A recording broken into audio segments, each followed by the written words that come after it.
Dee, let me bring you in here because you were a business manager for Michael for a very long time. You've brought some fascinating tapes. These are audio tapes. And I want to just go through some of this because I once interviewed Michael in the late 90s, and I was struck that there was another Michael Jackson here, the businessman. And I want to play a tape before I come to you. This is him discussing with you, I think, about a plan to buy Marvel, the comic business, back in 2001 or 2, I think it was. Let's listen to this.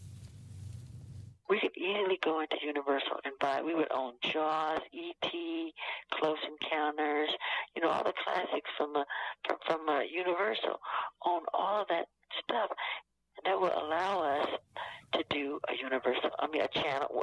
Part of the Marvel channel can be not only the Marvel characters, but Marvel films like the catalog. We could do anything we want, from restaurants to retail, theme parks. Now, you actually got the financing in place, I believe, for this deal. Then came the scandal court cases, and it all got put on the back burner. Disney ended up buying Marvel and doing exactly what Michael had predicted and making a fortune at it. Tell me about this. That was the second part of his life. He did want to do this, and he knew exactly any single detail what he wants to do. And he was absolutely right. Because he was saying, so the music career, I cannot do more than that what I did. That's it. And I have the Beatles catalog on one side. If I buy this Marvel catalog, he has a second part, a big part in his life. He would be the richest person in the world. Yeah, he understood the power of owning rights to things. Right. You know, he realized the power of publishing rights, which is the same in music and movies and television and all of it. Let me play you one.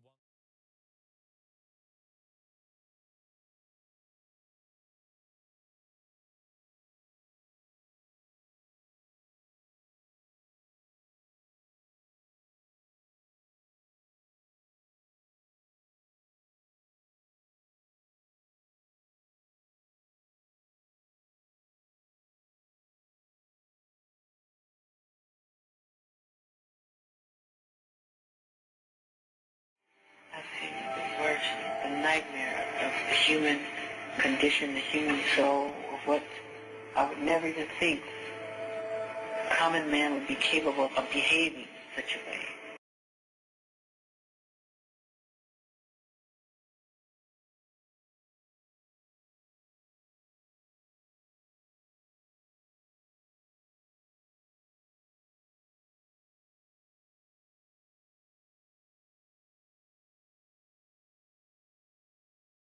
And then the worst happened. 2 years ago, Michael Jackson faced foreclosure.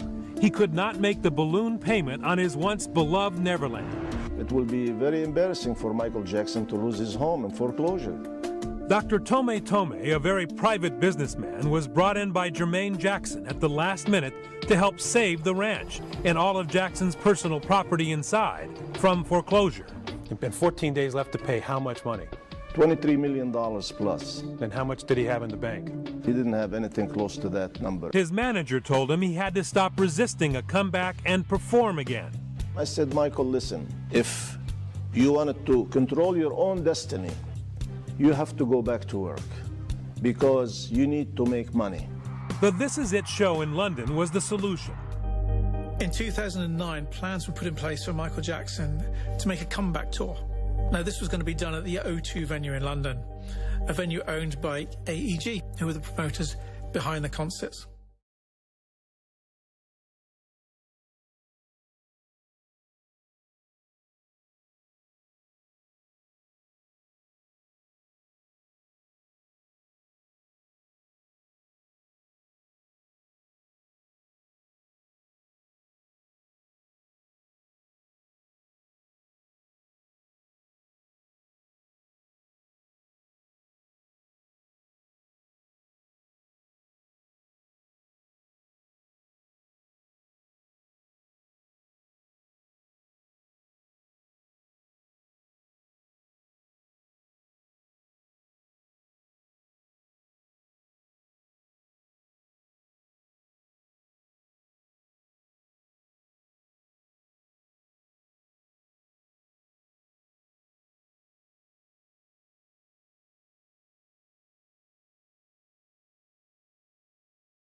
When Michael Jackson announced at that famous news conference the This Is It residency at the O2, that day, that morning, was a train wreck.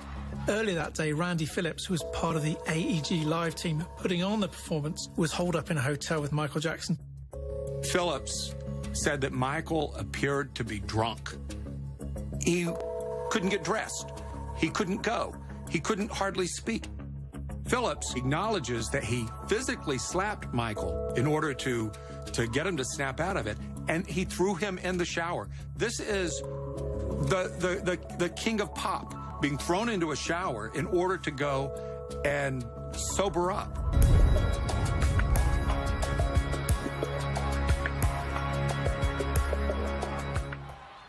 You just joined us on the news channel. This is what's happening at the O2 Arena, which of course is in southeast London. And this is some kind of showcase event today where Michael Jackson, the so-called King of Pop, is about to announce a series of concerts here in London. We don't know how many. Well,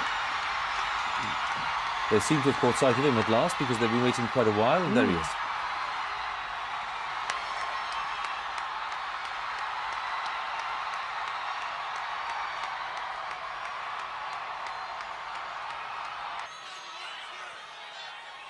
These will be my final show performances in London. This will be it. This is it. And when I say this is it, it really means this is it. This is it, and see you in July.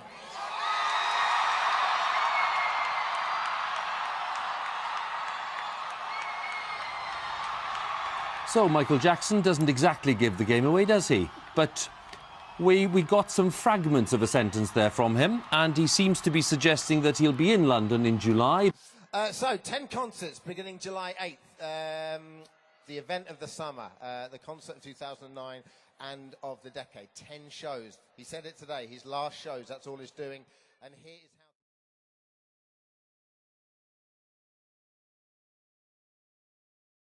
how... Michael Jackson has revealed the details of his comeback concerts in the UK. The self-styled King of Pop is to play 10 live dates at the O2 in London in July. He told the crowds that this is it, and the shows would be his final curtain call.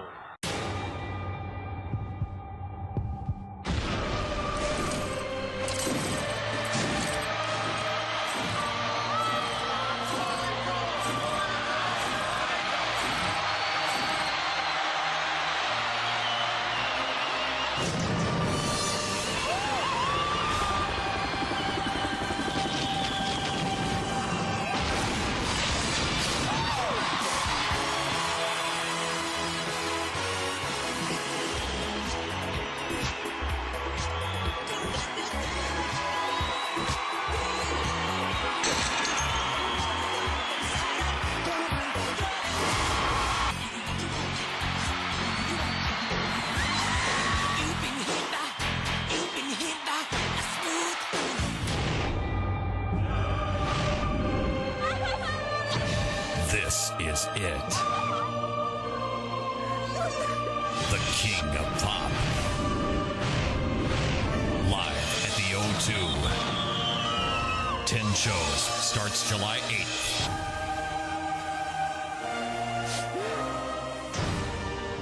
Visit michaeljacksonlive.com.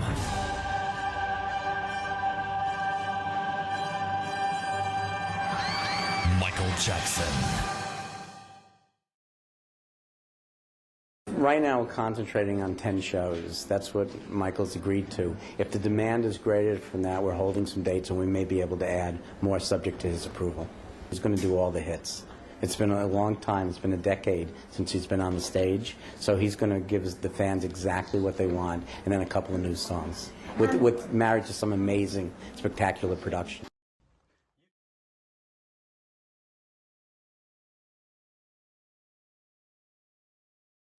You told us on Thursday that you were putting 10 on sale. You'd set aside 30. Correct. It's now 50. Originally in the deal, this deal was structured in phases because I didn't want to get ahead of what Michael really wanted to do. And we had 10 shows in an arena the size of the O2 would have been a phenomenal thing in and of itself. I mean, Princeton 21. We didn't know. We held 30.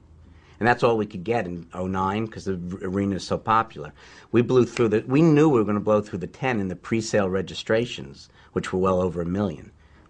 And I had to call him yesterday and say, Mike, we may have to add 20 more shows, and we're still not going to come close to fulfilling the demand. I mean, if he really wanted to, he could spend 2 years here and turn that arena into a club. That's how many shows he could do. And he said to me, he said, Randy, how many shows do I have to do in one city? I said, you know, 50 minimum. And he said, how long am I going to be there? I said, it's going to be 6 months because we're going to do the first batch, the 30, from July 8th through September 31st. And then you're going to come back because we couldn't get any more dates in January, February.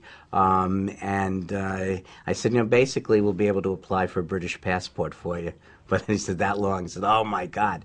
But we're designing it in a way where he's not trapped in a hotel suite like this beautiful one we're in, but we're going to get him a house in the countryside somewhere where people looking now, where the kids can get out and they can have a normal life. And we're going to make it as comfortable as possible. Plus, during the same time, he's going to develop, with a writer, potential director, a 3D version of Thriller that we'll release when we get it made on some Halloween. He honestly was crying. I could hear it in his voice. He was choked up. That I don't think until he walked out on the stage of that press conference and he saw all those fans, I don't think he knew himself. Because remember, at the end of the day, he's just a person. Forget all the press and the weird stories and the flesh-eating this and all that stuff. Underlying that persona is a person.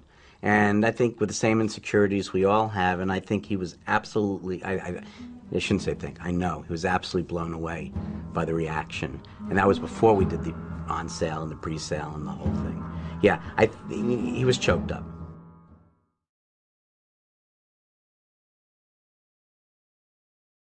Not looking good. And Michael Jackson is apparently very upset with his concert promoters for booking so many shows in London. After his scheduled 10 shows at the O2 Arena sold out, his promoters struck a deal for Jackson to stay for 40 more shows.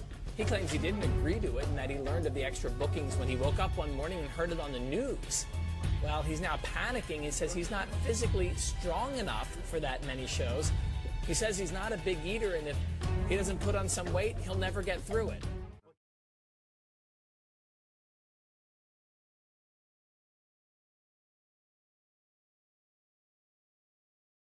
Well, can we just do it again without the negative saying that you don't like the tour? Just 'cause I don't like it though. I know, but see, I go through what hell. Is it setting up though? I don't know. I go through hell touring. Okay, then I'll make it positive then. Yeah, just don't. Well, you know the truth. Yeah. Okay. And action, Michael. I love to tour. You guys must Just say. Why you all start laughing? I'm ready to get into it. No, but seriously, there is a good part of touring. It's the fans. I love my fans. You go to any city, anywhere in the world, they know all the songs, all the dance moves, everything. They even come with the tape on their fingers, the hats and the glove and everything. It's just a wonderful experience. I love it.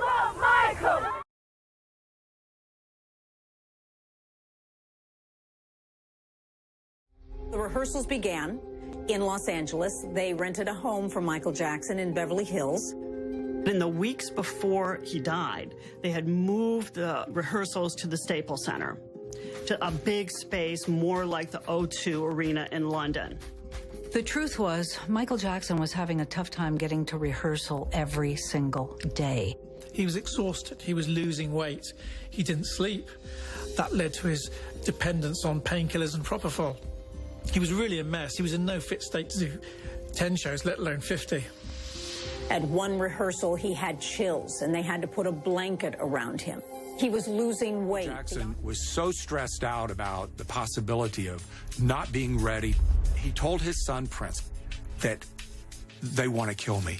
They're going to kill me.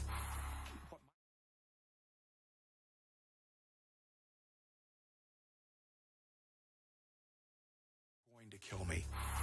What Michael feared, and the reason he feared it was he had been told this. He said, if you don't make these shows happen, if you don't show up for rehearsal, if you don't get up on that stage, if you don't do these shows, you are ruined. Because the contract Michael had with AEG put it on him. If everything collapsed, it came out of Michael's bank. The last couple of weeks at the rehearsal, I mean, there's security camera video that shows Michael looking like a ghost. He's dressed in a blanket. I mean, we're talking about June. We found out only years later the propofol infusions that he had been getting for 60 days, almost every night for 2 months, had robbed him of his sleep, because the expert testimony showed that when you are put under on propofol, it may seem like sleep, but there's no REM sleep. There is no documented case of any human going that long without REM sleep. It was like the old Judy Garland Hollywood days. Instead of saying, stop the production, let's figure out what's wrong with our star, they just let it keep going. AEG Live were concerned that Michael Jackson was missing a number of rehearsals. So what they did is they held a number of crises meetings at Carroll Mansion with Jackson present, and in fact Dr. Murray present as well. During these meetings, Jackson was read the riot act. He had to get his act together. He had to turn up to rehearsals, and his career was on the line. Randy Phillips told Conrad Murray, it's your job, you get him there. What's interesting about Dr. Conrad Murray is AEG Live seemed not to have vetted him prior to engaging his services.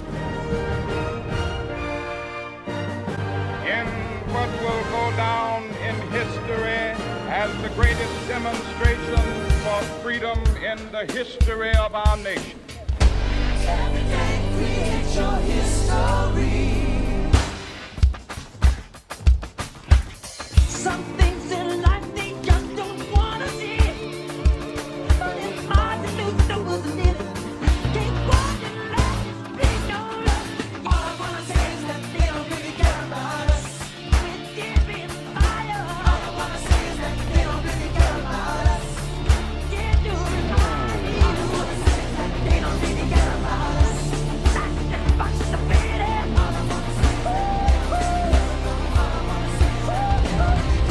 All I want to say is that they don't really care about us.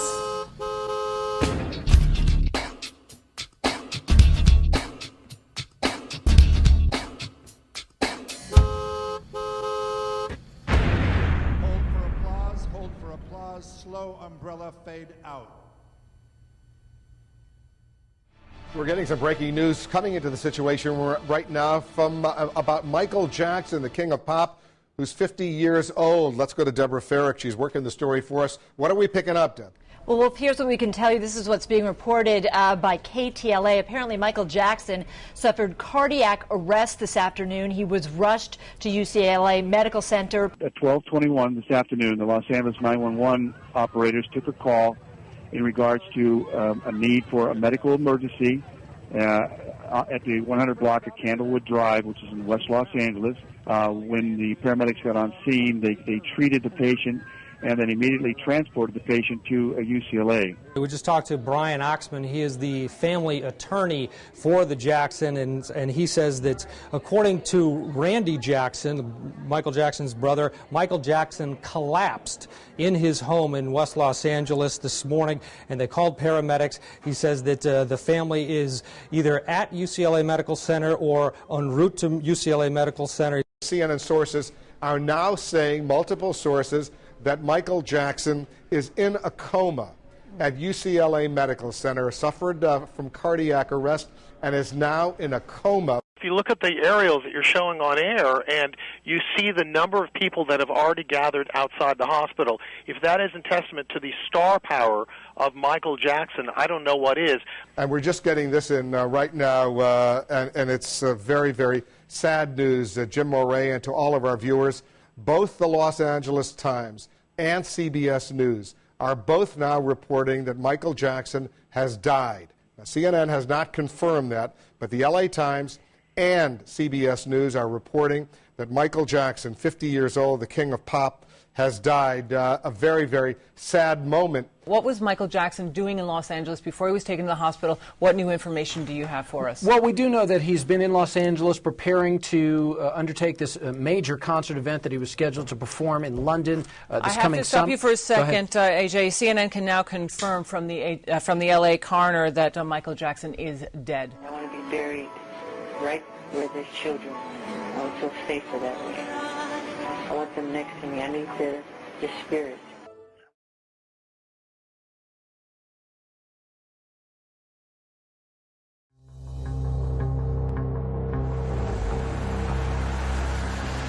Michael Jackson gets home around 1 a.m. on June 25th, 2009, the last day of his life. Conrad Murray is already at his house. During the rehearsals for the tour, Michael would come home late at night and Murray would meet him there. And the first thing he'd do would be put him on a saline drip because Michael would become very dehydrated during rehearsals. In fact, Jackson couldn't go to sleep. He'd give him some sedatives. Conrad Murray tried a number of different things, and then he wouldn't sleep. Then hours later, he tried something else. Conrad Murray said that he gave Michael Jackson some propofol between 10:40 and 10:50 a.m. He said that Michael Jackson drifted off. He went to sleep. Then went for a toilet break himself and came back into the room at around 11:02 to find Michael Jackson not breathing. Murray said when he came back, he noticed that Michael wasn't breathing and that something was off with the IV tube. And what he is saying is that Michael Jackson did something himself to get more propofol into his system. Take me to that terrible day. Kai Chase, Jackson's personal chef, was downstairs at the mansion that morning. Around 12:05, 12:10, Dr. Murray comes down the stairs. So there's a stairwell that leads into the kitchen. And he's screaming, hurry, go get Prince, call security, get Prince. So Michael Jackson's eldest son. So I drop everything that I'm doing and I run into the den, which is very close to the kitchen, and I go get Prince. Why do you think the doctor called for Prince? Well, I think, at that point, he may have panicked. And the doctor panicked? It just seemed like he was in a panicked state. He called for Prince, he called for security, just somebody that was allowed to go upstairs. So the energy in the house had just kind of changed from that happy kind of day that we were having to just kind of eerie. He then reaches for his own cell phone, and he calls Michael Amir Williams, who is Michael Jackson's assistant, and he said, send security to the bedroom. Doesn't ask him to call 911, but security. Fire paramedic 33, what is the emergency? Yes, sir. I need an ambulance as soon as possible, sir. We have a gentleman here that needs help, and he's not breathing yet. He's not breathing, and we're trying to pump him, but he's not. Okay. Did anybody witness what happened? No, just the doctor, sir. The doctor's been the only one here. That horrible day, Michael Jackson's team security member, Alberto Alvarez, called 911.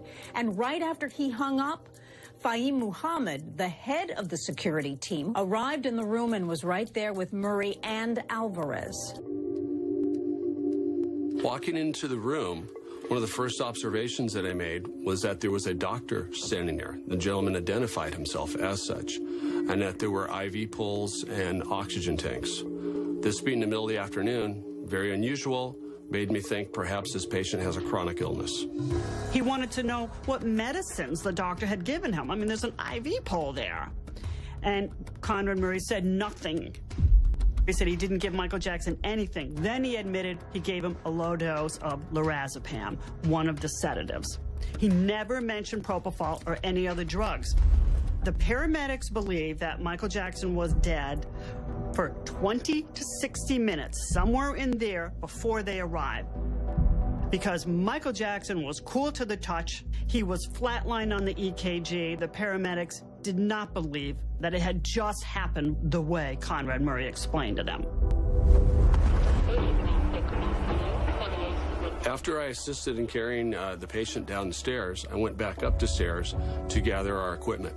At that point, that's where I saw Dr. Murray picking up, I couldn't tell what, and putting him in a bag. He was alone in the room at that time, and the look on his face was that of obvious surprise.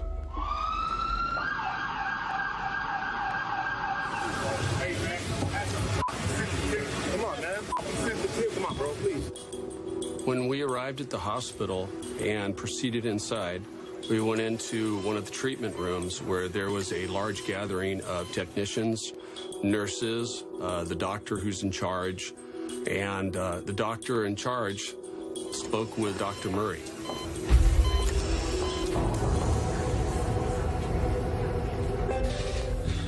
What's clear is that he wasn't honest with the medical staff there about the drugs Jackson was taking, about the ailments he was suffering from, and about the treatment he'd given him. He did not tell them about the propofol, which was probably the most important thing that he should have mentioned at the time.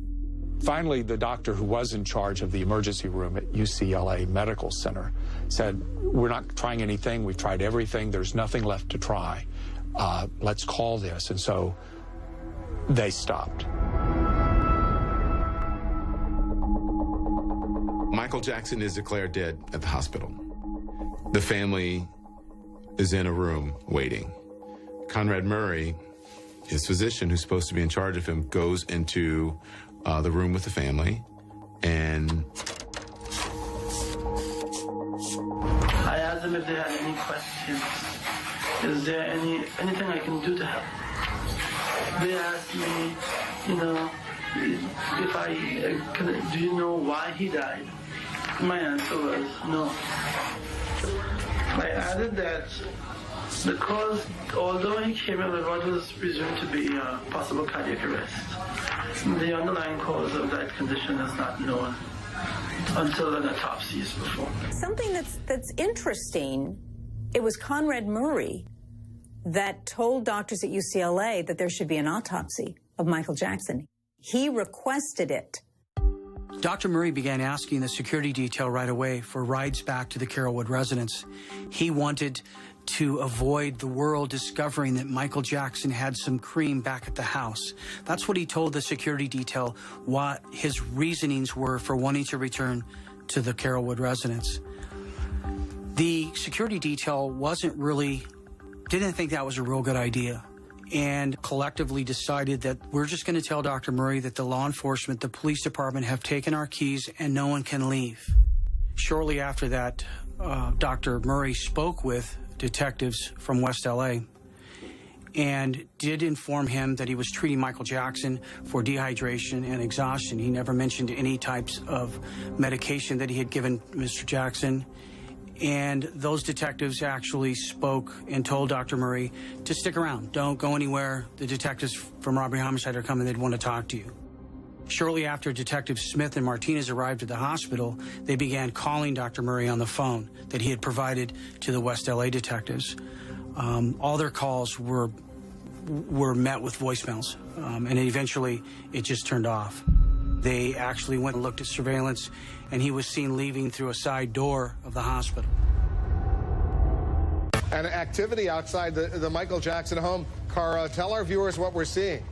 We have just watched this group of police officers pull up, and I think they are actually securing off the area. At that time, detectives from Robbery Homicide responded to the Carrollwood address, along with the Department of Coroner and their field investigators. We're just looking for any evidence of foul play or anything like that. They were directed upstairs, and they noticed an IV on an IV stand, some medicine on the nightstand near the bed, and one bottle of propofol that was underneath the nightstand. That was the first time in this investigation where propofol had been observed.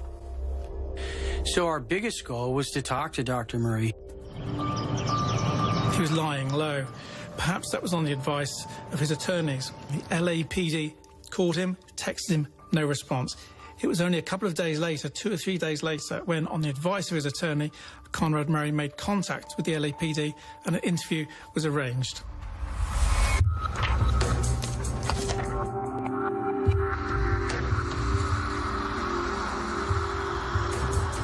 Dr. Murray, full name? Conrad Roberts Murray. And he talked. and he gave him information. We understand that you had been spending some nights at the house? Not some nights. I spent every night. Oh, every night? With the exception of the nights I was off, which was on the Sunday. Was it for medical reasons? It was Mr. Jackson's request. After the rehearsal on the 24th, when Michael Jackson got home, Dr. Murray was there waiting for him. Dr. Murray set up the saline IV and tried to get Jackson to go to sleep. He administered some sedatives, lorazepam and midazolam, and Jackson would only go to sleep for minutes and then wake up. And Jackson was very frustrated that he couldn't go to sleep. At that time he said, I'd like to have some milk. Milk? What is the medicine? It's called propofol. Well, that was the very first time that Dr. Murray used the word propofol. Conrad Murray says that at about 10:40 in the morning, he pushed a very small amount of propofol intravenously into Michael Jackson, and that he watched him sort of fall asleep or go under, that he left the room for just a couple of minutes and came back and Michael wasn't breathing, and that he immediately started resuscitative efforts.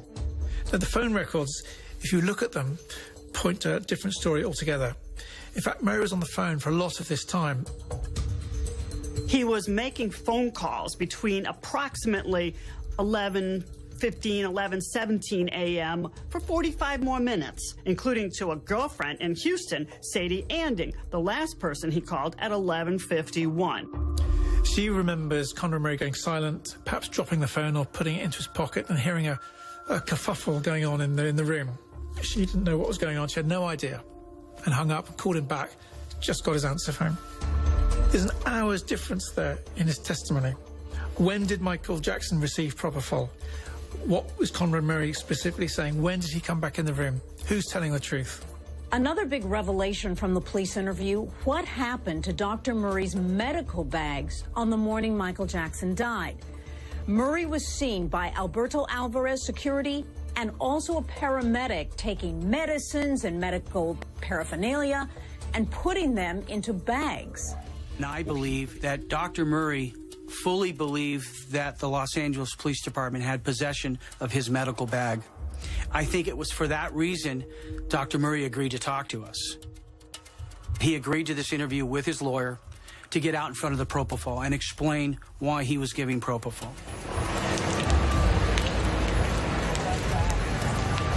So on Monday, June 29th, Detective Martinez had authored a search warrant for the residence of 100 West Carrollwood. We went directly to the closet that Dr. Murray had indicated his medical bag was, and inside there was a lot of medical debris and several bottles of propofol. And that was the treasure. As far as police are concerned, Dr. Murray essentially handed them the smoking gun. We realized, okay, there's something going on here that we need to look into. We're told that helicopter carrying Michael Jackson's body has left UCLA Medical Center, heading to the coroner's office. After Michael's death, his body was taken to the Los Angeles County morgue. The world was eager to know what really happened to the King of Pop. Many people thought that, if you read online, that Michael was murdered. Many people thought maybe one of his handlers just did him in. How do you think he died? You've been quoted as saying you believe it may have been murder. Do you still think that? Absolutely. Why? Absolutely. Why are you so sure? I would never, ever think differently. Because, first of all, Michael told me that they were going to murder him. He was afraid. He was afraid for his life. Who was going to murder him? The people that were involved in his life, the people that were controlling him, they knew he wouldn't be healthy enough. Yet they put their own doctor in who said, Michael, he passed with flying colors. He's in perfect health. Michael was not in perfect health. He was very, very fragile, very thin. And the coroners, I will tell you, this was not an OD. The coroners told me immediately that the only drug that was in Michael's body was the drug that was administered to him that night. And that was it. He was totally clean. Do you think we'll ever find out the truth? I'm going to make sure we do. I mean, I invested a lot of myself in making this comeback happen with him, and he was so happy and he was so amazing the final week. At Wednesday night at 12:30 a.m. when we all left Staples Center, he gave me a hug and whispered into my ear, "Now I know I can do this." He was that engaged and that incredible. And then the next day I was at the dry cleaners in the morning dropping some stuff off, and I was going to go normal day and go down to Staples early to start working some business stuff with the other producers and with his director Kenny Ortega. And I got a call that you have to get to the house from Frank DeLeo, who's serving as his manager. And Frank DeLeo called me and said, "I can't get there first, you got to get there, you're closer. There's something wrong." They called the paramedics and he's not breathing. So I jumped in the car. I was with an associate of mine and zoomed up to the house. And as I was approaching the house that we were renting for Michael in Holmby Hills, which is part of Beverly Hills, okay, the ambulance was just coming out of the gates with the 2 Escalades that are Michael's private security detail, and his children were behind the ambulance. So I just U-turned around and got behind them, and we zoomed straight to UCLA Medical Center, to Ronald Reagan building, where the Saperstein emergency room at UCLA. What happened? They brought him in on the stretcher and they put him into the emergency room. I was sitting in a chair right outside the actual room, the operating room, and there was tons of activity, and they were trying to resuscitate him and save him, and working really hard. The doctors, nurses, everybody. How long did it take? I sat there with Frank DeLeo eventually arrived, so it was the 2 of us and 4 of his security detail, and it seemed like an eternity when I was sitting there. But it took about an hour and a half before the nurse came out and told Frank and I that there was no hope. And here's Michael Jackson. The world lost him. Nurses and nutritionists have been quoted and misquoted in the media, and yet there still isn't a clear picture of Michael Jackson's physical and mental condition in the days leading up to his death. Yes, he was rehearsing to attempt a huge comeback, including 50 concert dates at London's O2 Arena, but according to one journalist on thedailybeast.com, a close confidant of Jackson told him the superstar was so determined to avoid his upcoming gig that he was looking for ways to somehow make himself sick to get out of his contract. This source, who says he was a top advisor to Jackson, spoke to the Daily Beast on the condition of anonymity and said, quote, "Like a child who doesn't want to go to school, Michael thought he'd get away from his obligations if he had a note from the doctor." Joining us now is Gerald Posner, the chief investigative reporter for thedailybeast.com. His latest article is titled "Jackson's Final Panic," and it details some tumultuous struggles inside of Michael Jackson's camp. Gerald, thank you so much for joining us. Allison, great to be with you. Now, you write that Jackson may have wanted out of this tour, but this was his big comeback tour. Why would he want to back out of it? He didn't want to actually back out of it. What he wanted to do, Allison, was get back to what he thought the agreement was. Michael had negotiated this personally back in November in Las Vegas, across the table from Phillips, who was running AEG, the big concert promoter, and his aide, Dr. Tom, Michael Jackson's spokesman, was with him. And they negotiated and argued for over 5 hours about the number of appearances that Michael had made. And what Michael thought they agreed to was 10. He said, "This is it." That was the name of the tour. "I'm doing 10 performances in London, and they will be my last performances ever in London." He was then told after that conference that you have to do more, Michael. He refused to go to take the stand. He wouldn't take another press conference. They had to do press releases to say we've added 11 more dates. Then a week later, by March 10th, they had added 45, and then it went up to 50. So Michael wanted to do one concert with 5-day breaks between each one. They wanted him to do 50 with 1-day breaks between each one going into the spring of 2010. He was completely stressed out by that and didn't think he was capable physically of doing it. And if you look at the contract, AEG refuses to release it publicly. I've asked them for a comment. We've seen a copy of this. There is no out for Michael. If he doesn't show up at a concert, he gets a significant penalty. They were the ones telling him, Allison, you've got to do all 50, because if you don't, you're going to lose the one thing that's prized, and that's your catalog. Half of your catalog with your Beatles songs is already owned by Sony. The other half, you have loans against them and you have liens against it. If you don't do all 50, and you then go to Vegas in the spring of 2010 and do a 6-month show like a Cirque du Soleil, but it will be you for $100 million, you risk losing your major asset. So they didn't want to break it. With our inside story of Michael Jackson's mysterious relationship with his closest advisor during his final months, NBC's Jeff Rawson is here with the Today investigation. Hey, Jeff. Hi, Ann and Matt. Good morning to you. Ever since Michael Jackson's death, we've been looking into his life. Turns out he trusted a lot of people. Friends tell us he was so naive, so innocent, he often trusted the wrong people. In fact, by the end, they say, he was living in fear of his top advisor, a man by the name of Tome.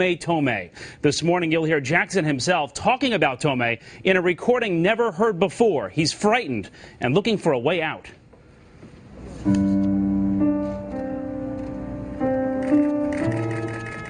At a time when Michael Jackson wore masks everywhere and virtually hid from the world, there was one man who made his way in. Tome had an all-access pass to Jackson's life.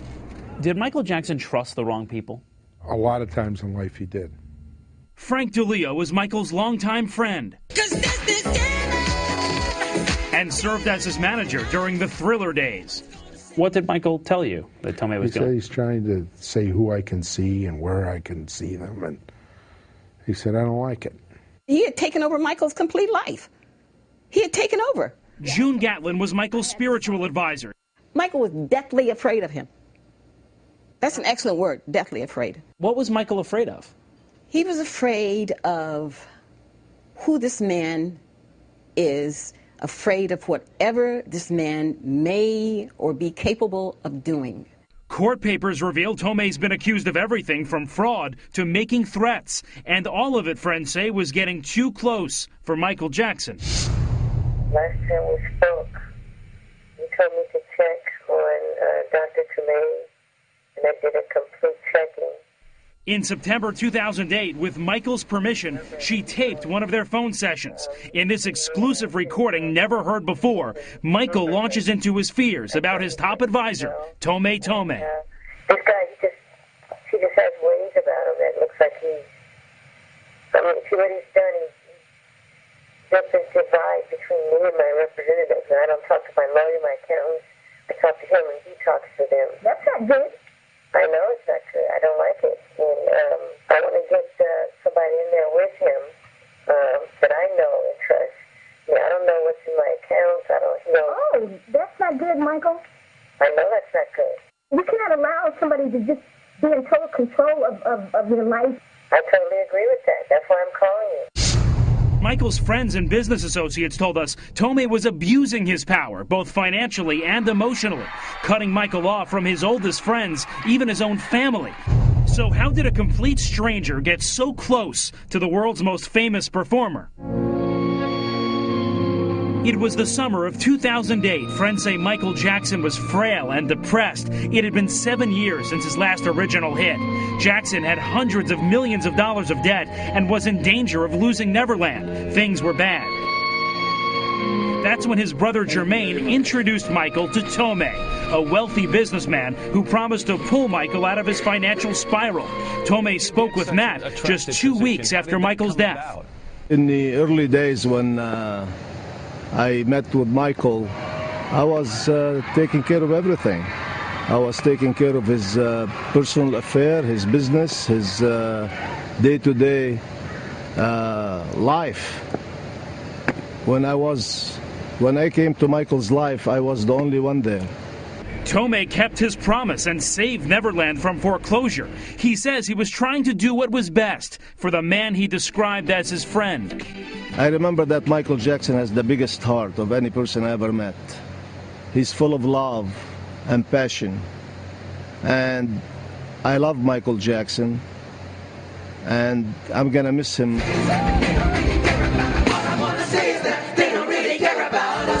He also negotiated Jackson's comeback tour with AEG, but behind the scenes, Tome was plagued with problems. NBC News has obtained hundreds of pages of court documents from the 1990s detailing allegations of fraudulent real estate loans against Tomei. He resolved the suits before they went to trial without ever admitting any liability. He goes by Dr. Tomei, but he isn't licensed to practice medicine in any of the states he's lived in. Tomei has claimed he's an ambassador at large for the country of Senegal. We checked with the Senegalese embassy in Washington. They've never heard of him. We, of course, wanted to speak with Tomei for this story, to ask him about all the accusations. He declined our request for an on-camera interview. In fact, just in the past several days, his people stopped returning our calls entirely. How much control did Tomei have over Michael Jackson's finances? He had pretty much complete control. In what way? He had checking accounts. He was having money put into the accounts. He was signing checks. He was signing checks for Michael Jackson? Yeah. And Michael allowed that? He gave him the power to do it. The final straw came just months before Michael's death, as he announced his London concerts. A happy moment with drama backstage. Michael's personal possessions were up for auction, and Tomei got into a dispute with the auctioneers. In court papers obtained by NBC News, the auctioneer said Tomei's people actually threatened their lives, saying there will be bloodshed. Tomei denies ever telling anyone to say that, but it was enough for Michael Jackson to sever ties with the man who ran his life. He said, I don't speak to Tomei. I don't want to deal with Tomei. What do we do from here? I have to write him a letter. So you let everybody know Tomei and Michael Jackson aren't together anymore. Right. This is the letter written on May 5th, 2009, signed by Michael Jackson himself. It says, Dr. Tomei R. Tomei is no longer authorized to represent me. But friends say Tomei didn't take the hint. He kept trying to do business on Michael's behalf. The day of Michael's death, he was at the hospital. If you please, there will be no question. And weeks after Michael died, he said this to Matt. I'm still in charge of Michael's Jackson's business. Till otherwise I am informed not to do so. Surrounded by, I hate to say it, the evils of the entertainment industry. When I say that, I mean people that only care about his profitability and not about his health and his well-being. Randy Phillips of AEG, the company in charge of the 50-show tour, was shocked at how quickly the tickets sold out. When we cut it off on the public on sale at 50 shows, there were enough people. There were over, I think, 225 to 240,000 people still queued up on Ticketmaster, and the ticketing agencies were selling tickets. So we probably could have done 200 shows. What would that have meant for Michael Jackson?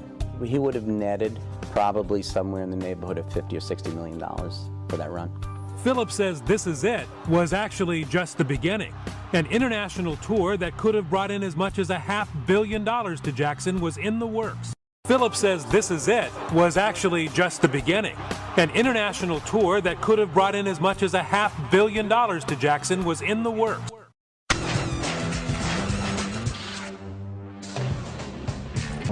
There are reports circulating that he didn't want to do all these shows, that he maybe didn't want to follow through on the commitment. When we did the deal, and I'm the one who did the deal with Michael, is originally when we were doing this, we were going to do 30 shows in London. We didn't know how big it was going to be, nor did he. He was a little insecure about how the public would be, him coming back after 12 and a half years. Because originally when we were doing this, we were going to do 30 shows in London. We didn't know how big it was going to be, nor did he. So, and normally when you promote concerts, if you're doing 30 shows, you don't put them all on sale at the same time because it's a disincentive for people to buy early. Initially, only 10 shows were announced. 10 shows, and then when we sold those out, we're going to roll into the next 10, roll into the next 10.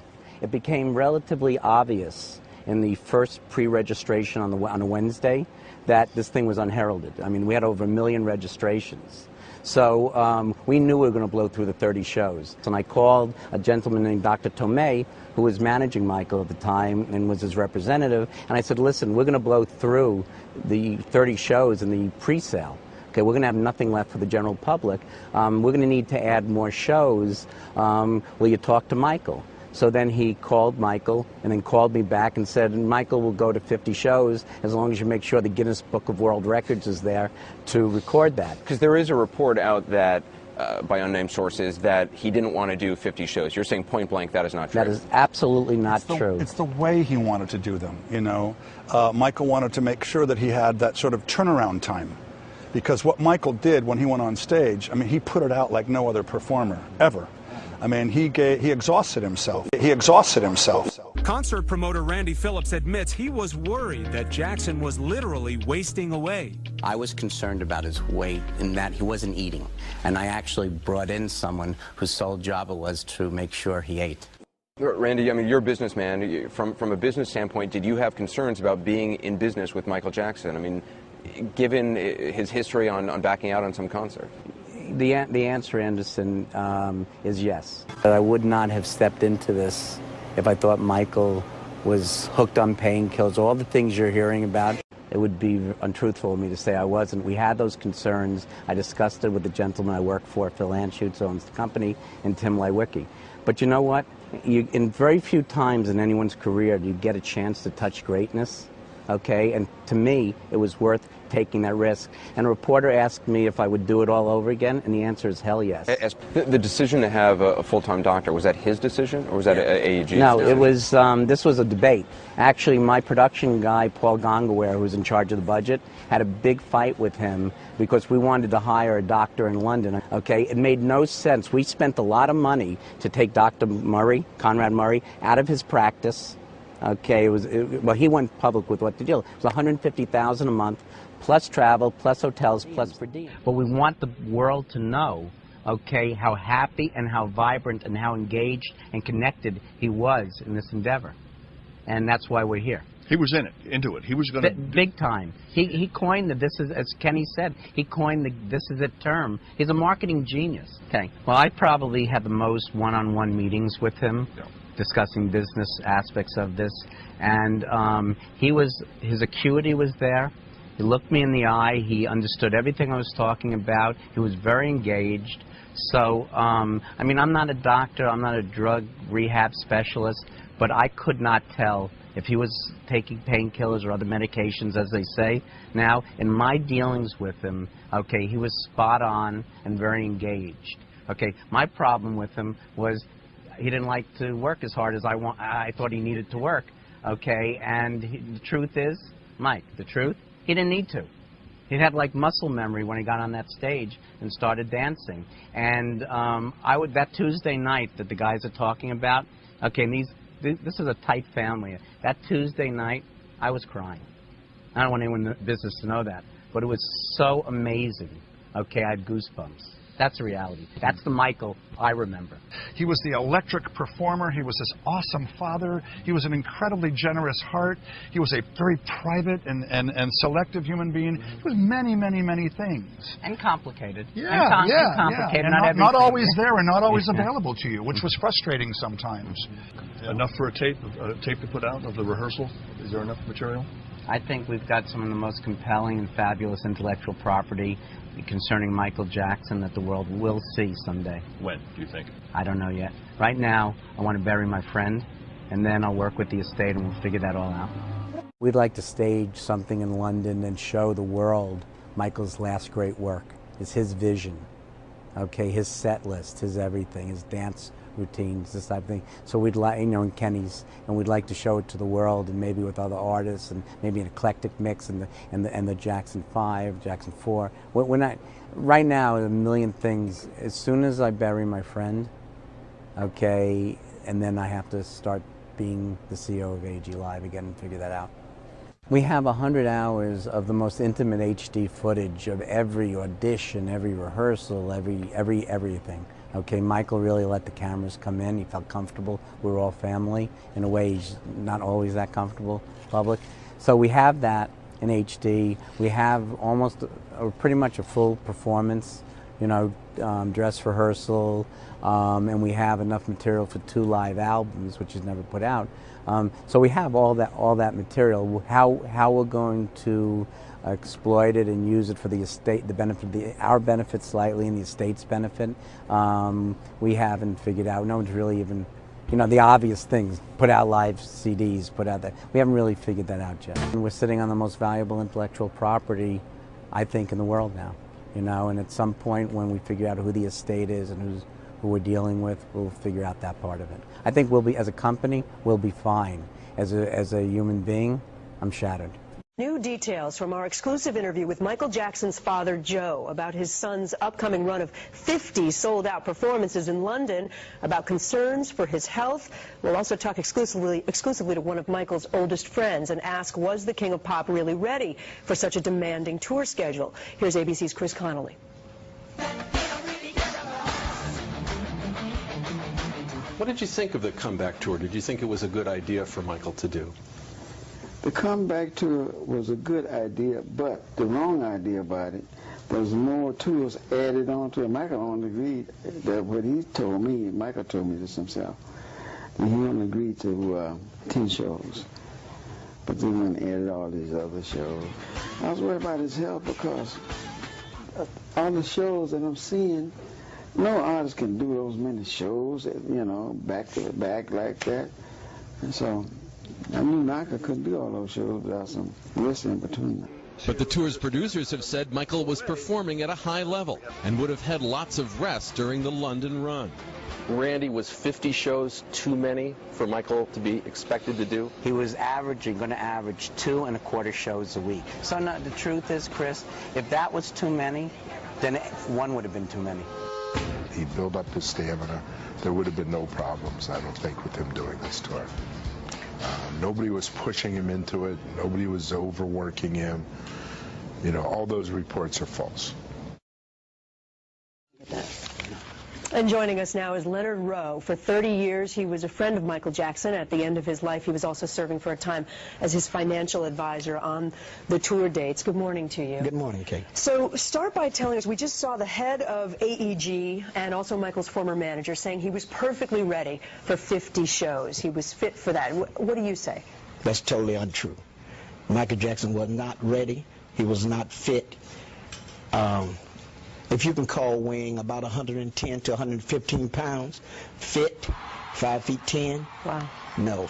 But besides that, Michael Jackson told me himself when he hired me that he never wanted to do 50 shows. He only agreed to do 10. Well, let's talk about that. AEG sent us a statement overnight, and Randy Phillips says in that statement, our original agreement with Michael Jackson called for 31 shows. Michael was willing to increase the number of performances to 50. So he says it was Michael's decision, and they have said they think it was about the money. That's not what Michael told me.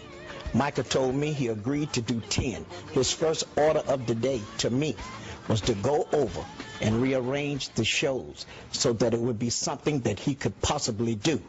I attempted to do that. I spoke to Randy Phillips that following Monday morning on the phone, and he told me to shove off. He didn't want to talk about it. He says he does not remember having any conversation with you. Well, naturally, he would say that. I had approached a friend of Randy Phillips, who's an attorney in L.A., a couple of months before then. And I told him that Michael would not make it to London unless we intervene and get him some help. Because of the drug use? Because of what I felt was an addiction by Michael that he had. And I wanted to get him some help because I knew not only that he wouldn't be able to perform in London, but I never thought he would even make it to London. And I passed that word on. And when I passed it on, what really angers me is they told me to shove off. Randy Phillips and AEG was controlling Michael with their finances at the end. Michael Jackson was not able to hire his own people. He was not able to do what Michael Jackson wanted to do because everyone knows that Michael Jackson at the end was in a financial strain. So they was demanding things of Michael that he did not want to do. Like Michael told me personally, he would never hire Frank DeLeo and John Branca back into his life. He would never bring them back into his life. But AEG saw fit to bring them back into his life the week before he passed.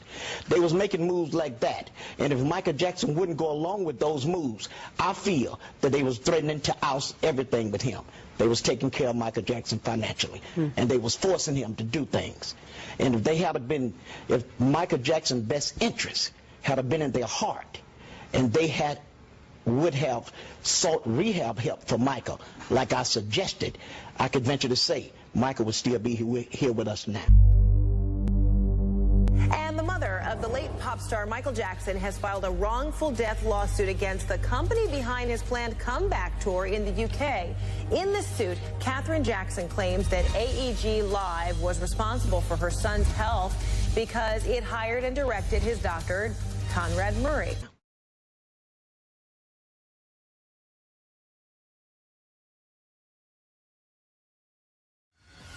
Jury selection in the Conrad Murray trial is underway in Los Angeles. Dr. Murray faces charges of manslaughter in the death of Michael Jackson. He's accused of giving Jackson the drug that killed him.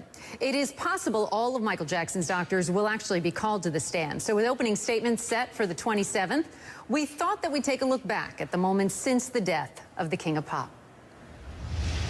The desperate 911 call comes from inside Michael Jackson's rented Beverly Hills mansion. It is just before 12:30 p.m., June 25th, 2009. He's pumping his chest, but he's not responding to anything, sir. The King of Pop's heart had stopped. He is unconscious.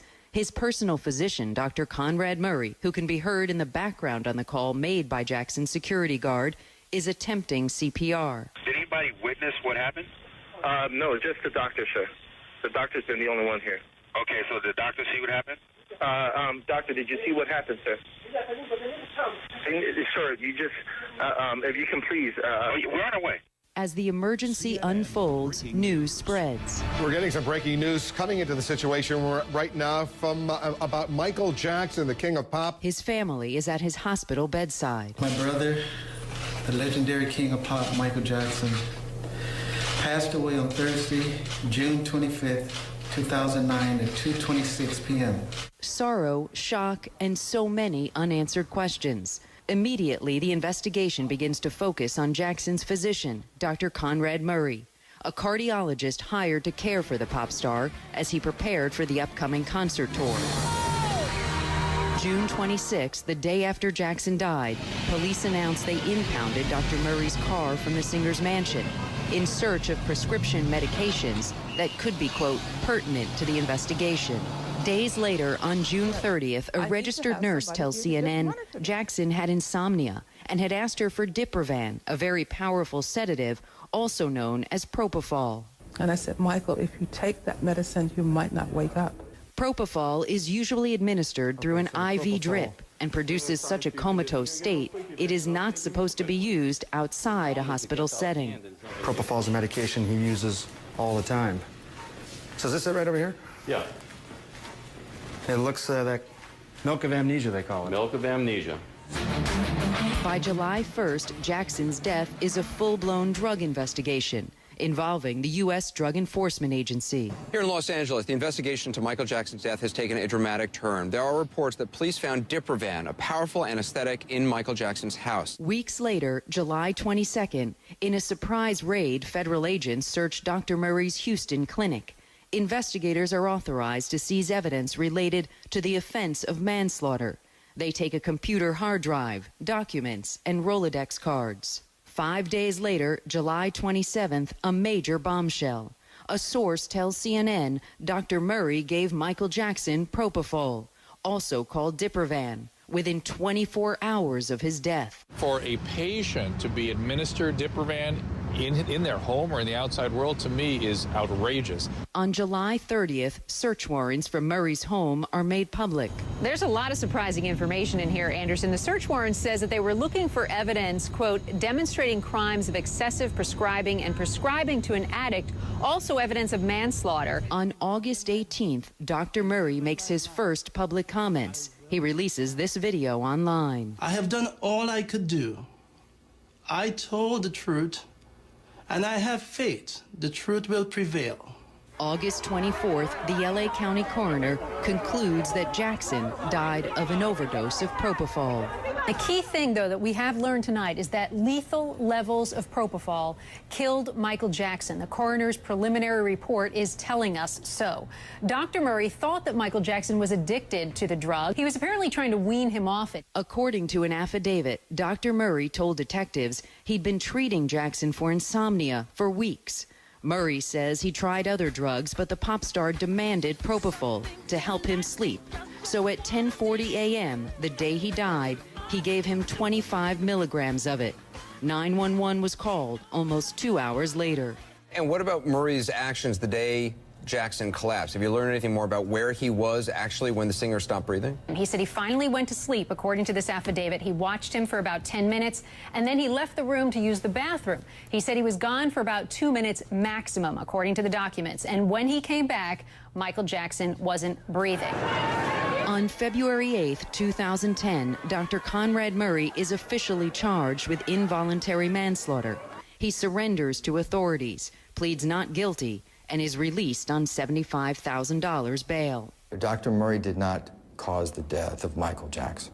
There's no way that Dr. Murray would pump Michael Jackson full of propofol sufficient for major surgery and walk out that room. Dr. Murray could get up to 4 years in prison for the death of the King of Pop. More than 400 potential jurors have been going through the selection process. They're familiar with the Conrad Murray case, so they actually won't be sequestered. Opening statements are set for the 27th of September, and the trial is expected to last about a month. I will be in L.A. covering the trial for CNN, so of course be sure to tune in. The L.A. criminal courthouse is standard government gray, but it lit up with all the drama of a Hollywood stage in the day one of Conrad Murray's trial. The voice of Michael Jackson in full performance and like his fans had never heard before. We do warn you that one of the pictures released by the prosecutors is graphic. What have we done to the world? The jury saw the Michael Jackson we all knew, the king of pop, in rare footage of his last time ever on stage, rehearsing for the This Is It tour, the day before he died. What about flowering fields? And they saw this. Michael Jackson in full death mask on a hospital gurney, killed, say prosecutors, by the unskilled hands and gross negligence of his personal doctor, Conrad Murray. He left him there, abandoned him to fend for himself. Prosecutors telling the jury Dr. Murray should have known his client was out of control. For the first time, revealing this voice memo from Jackson. I want to say, I've never seen nothing like this in my life. What prosecutors say is the sound of a 50-year-old, drug-addled entertainer, highly under the influence, while under the direct care of the man accused of killing him. A month and a half before Michael Jackson dies in his bedroom, he makes a voice memo on his doctor's iPhone. I want to say, he's the greatest entertainer in the world. The recording shocking to those who packed the courthouse. Hi, LaToya. Who gave Doc Murray the orders to kill Michael Jackson? Who gave the orders? Yes, of course, he's the fall guy. Absolutely. He is the fall guy. All right. Yes, and he knows exactly what he was ordered to do, and he followed those orders. Who gave those orders, LaToya? Follow the money trail. The money trail? Thank you. Follow You know where it starts? Trail. Be strong. Absolutely. Now, the latest from the manslaughter trial of Michael Jackson's doctor. On Wednesday, prosecutors played a disturbing recording of the singer speaking in a slow, slurred voice. Now, we first heard parts of it last week. As CBS News national correspondent Ben Tracy reports, the jury is now getting its full impact. And removing what was the iPhone. Prosecutors say just 6 weeks before Michael Jackson died, Dr. Conrad Murray used his iPhone to make this audio recording of the pop star. We have no hope. No hope. That's the next generation. Jackson sounds heavily drugged, telling Murray his plans to use money from his comeback concerts to build a hospital for children. I love them. And I love them because I didn't have a childhood. I had no childhood. I feel their pain. I feel their hurt. It hurt, you know? It hurt. After several seconds of silence, Murray asks Jackson if he's okay. Jackson responds, This was Michael Jackson, clearly in need of assistance, clearly under the influence of an intoxicant, and Conrad Murray, still knowing these things, continued to give him these drugs and these intoxicants. Murray is accused of giving Jackson the powerful sedative propofol to help him sleep. The drug is what ultimately killed the singer. Prosecutors also played a phone call from Jackson's then-manager Frank DeLeo to Dr. Murray 5 days before the singer's death. DeLeo is concerned about Jackson. He's sick. Yeah, I think you need to get a blood test on him. We got to see what he's doing. Jurors once again saw a photo of Jackson's dead body on a gurney, as well as the slew of pills and propofol found in the singer's bedroom. Ben Tracy, CBS News, Los Angeles. 4 weeks before the premiere, a message from This Is It director Kenny Ortega. Jackson late or absent for rehearsals. Gongaware responds with a request for a face-to-face meeting with Jackson's doctor, Conrad Murray. Quote, "We want to remind him that it is AEG, not MJ, who is paying his salary. We want him to understand what is expected of him." Unquote. Gongaware says he doesn't recall the message. I don't remember this email. CNN has exclusively obtained Gongaware's videotaped deposition that was shown to the jury. Based on the assumptions that AEG is your company and MJ is Michael Jackson, do you have an understanding of what that means? No, I don't understand it because we weren't paying his salary. So why would you write that? I have no idea. In Los Angeles, the trial of Michael Jackson's doctor has heard an audio recording of his police interview after the pop star's death. Conrad Murray says Jackson begged for the anesthetic propofol, which he called milk, to help him sleep. It was 4:30 in the morning, and he was wide awake, and then he complained. "I got to sleep, Dr. Conrad. I have these rehearsals to perform. I must be ready for the show in England. Tomorrow I will have to cancel my performance." And at that time he said, "I'd like to have some milk." This is just a medicine. What that he was familiar with. What is the medicine? It's called propofol. Murray, hired to care for Jackson ahead of his comeback concerts in London, denies involuntary manslaughter. He told police he'd given the star propofol for sleep frequently in the weeks before his death in June 2009, but says he was trying to wean him off it. In reviewing Dr. Murray's own words from the LAPD interview that the jury's heard, you in fact found 6 separate and distinct extreme deviations from the standard of care. Yes. With each one amounting to gross negligence. Yes, sir. Had you ever heard of any doctor using propofol in their practice of medicine to treat insomnia? I've never heard of it.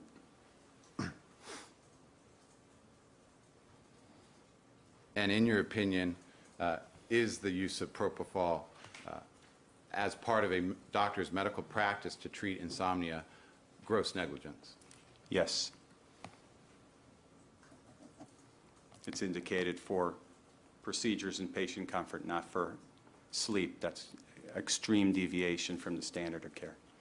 It's basic knowledge in America. You don't have to be a healthcare professional, that when someone is down, you need to call 911 for help. Dr. Murray should have known that. When he saw Mr. Jackson down, he should have known, I have none of the equipment to help Mr. Jackson. I have none of the medications. I have no help, any other personnel, medical personnel that can help me. I need to get help quick. And one of the first things you should have done is call 911. There was a significant delay in calling 911. You concluded in your report that the breaches of the standard of care directly contributed to Michael Jackson's untimely death. Yes, sir. And what did you mean by that? Well, all those deviations, giving propofol in an unmonitored setting without personnel, without appropriate monitoring, without the appropriate equipment, not being prepared,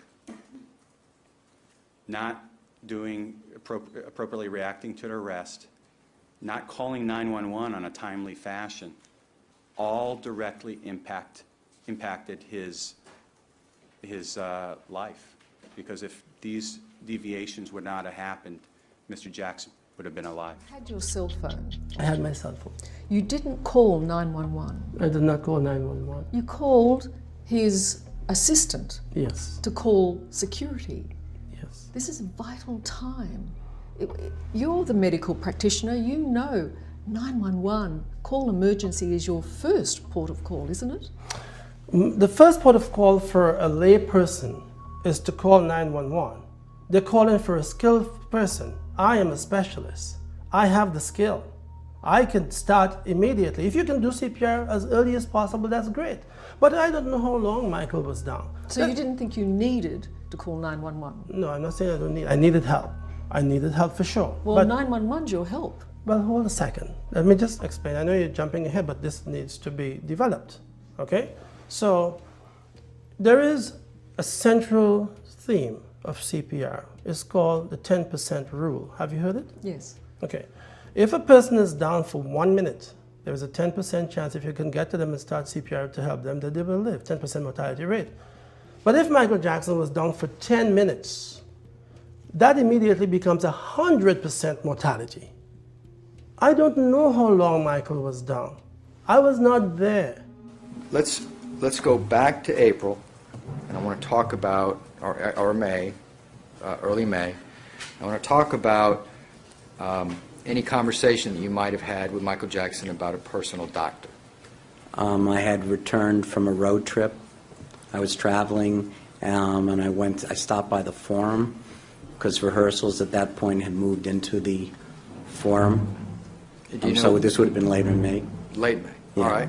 Had moved into the Forum, and I was walking in the hallway in front of the production office, and Paul Gongaware, a gentleman named Tim Woolley, who was our tour accountant, or a show accountant for the shows, and Frank DeLeo came up to me and said, we're having an issue with Michael on the hiring of a personal physician. He wants to hire his own physician to attend to his needs 24/7 and have him travel with the tour. And we haven't been able to talk him out of it, and it's going to be very, very expensive. Could you take a shot at Michael and see if you can convince him to use a London-based physician? Spoke to Michael Jackson, and I said, you know, Mike, it's going to be very expensive to hire a doctor from America and have them on call 24/7. And he was very firm and said, no, I need my own physician, and I need him 24/7, and I have a physician. I said, okay, then I'll have Paul Gongaware negotiate the best terms he can with the doctor for you. All right. And that was your idea, to have Paul Gongaware call this particular doctor? Paul was already engaged in the discussions. I really had nothing to do with the hiring of. All right. And later on, you learned that the doctor that Michael Jackson was talking about was Dr. Conrad Murray. Correct. Still sworn to tell the truth? Yes, I do, Thank Your you. Honor. This is a resumption of direct examination. Mr. Chernoff, good afternoon. Frank DeLeo didn't discuss it with you?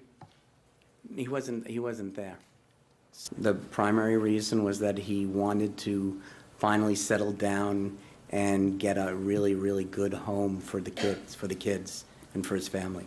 So they weren't, in his words, living like vagabonds. That's what he said to me. Was he emotional when he discussed this? It got emotional, yes. All right. When did it get emotional? When he was just describing how they had lived, he and the three kids, and that he just really wanted to settle down. He was tired of living like that, and it was emotional. I cried. So. Did he cry? Yes. This is a vial that would contain 100 milliliters, or 1,000 milligrams of propofol. This vial, it's made out of glass, and the propofol in it is sterile when it's provided, which means there's no bacteria in it. The rubber stopper I was mentioning is right on the top there. And to remove the propofol from this vial, one has to go through that rubber stopper. It is possible, but it's rarely done, to take a pair of pliers and remove this aluminum ring. But nobody does that. That's just a pain to do. So you go through the rubber stopper. You can either go through it with a small needle to draw a drug into a syringe, or as has been done in this case, one can go through it with a large spike, as I described for this. And you can remove it with an infusion as a drip. So a spike would go into this, and that would go to a drip chamber, and drug would drip out of this. The one key thing to point out, though, when the saline comes out of this bag, the bag just shrinks. It gets smaller. There's no problem. This doesn't change shape. It's glass. When you say this, you're referring to... I'm sorry, yes, my apologies. People's 30, the propofol. People's 30. The propofol bottle can't get smaller. It's made out of glass. So in order to remove propofol, you have to let air go back in. Otherwise, there's a suction.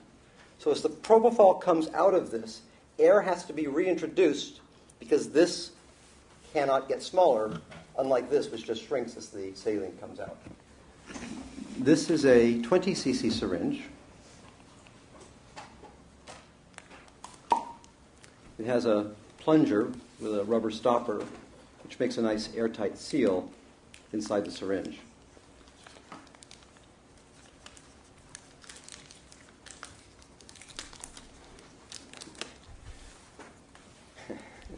Getting quite a bit of clutter here. This is a needle, and it has this little mechanism which I'll use at the end just to cap the needle so there's no chance of a physician accidentally sticking themselves and getting injured from this. I will not, no, I will do it. Just let me first show you that if I do this, I may be able to pull some propofol out. But I'm going to be fighting a suction fairly soon. Let me try to make this clear for you. And I'm now pulling quite hard. There's a vacuum inside there. So I can't draw out any more than that. What I have to do instead is I have to put air into the syringe. So now I have 15 cc's of air in this syringe. When I put the air into the syringe, and there was actually a vacuum, I'm going to, don't worry about it. But now that I put the air in, what I will do, and I'll try to make you can see it, on the top here, I'm going to inject the air, and there are bubbles forming on the top here. And as I inject the air, now I can pull the propofol out.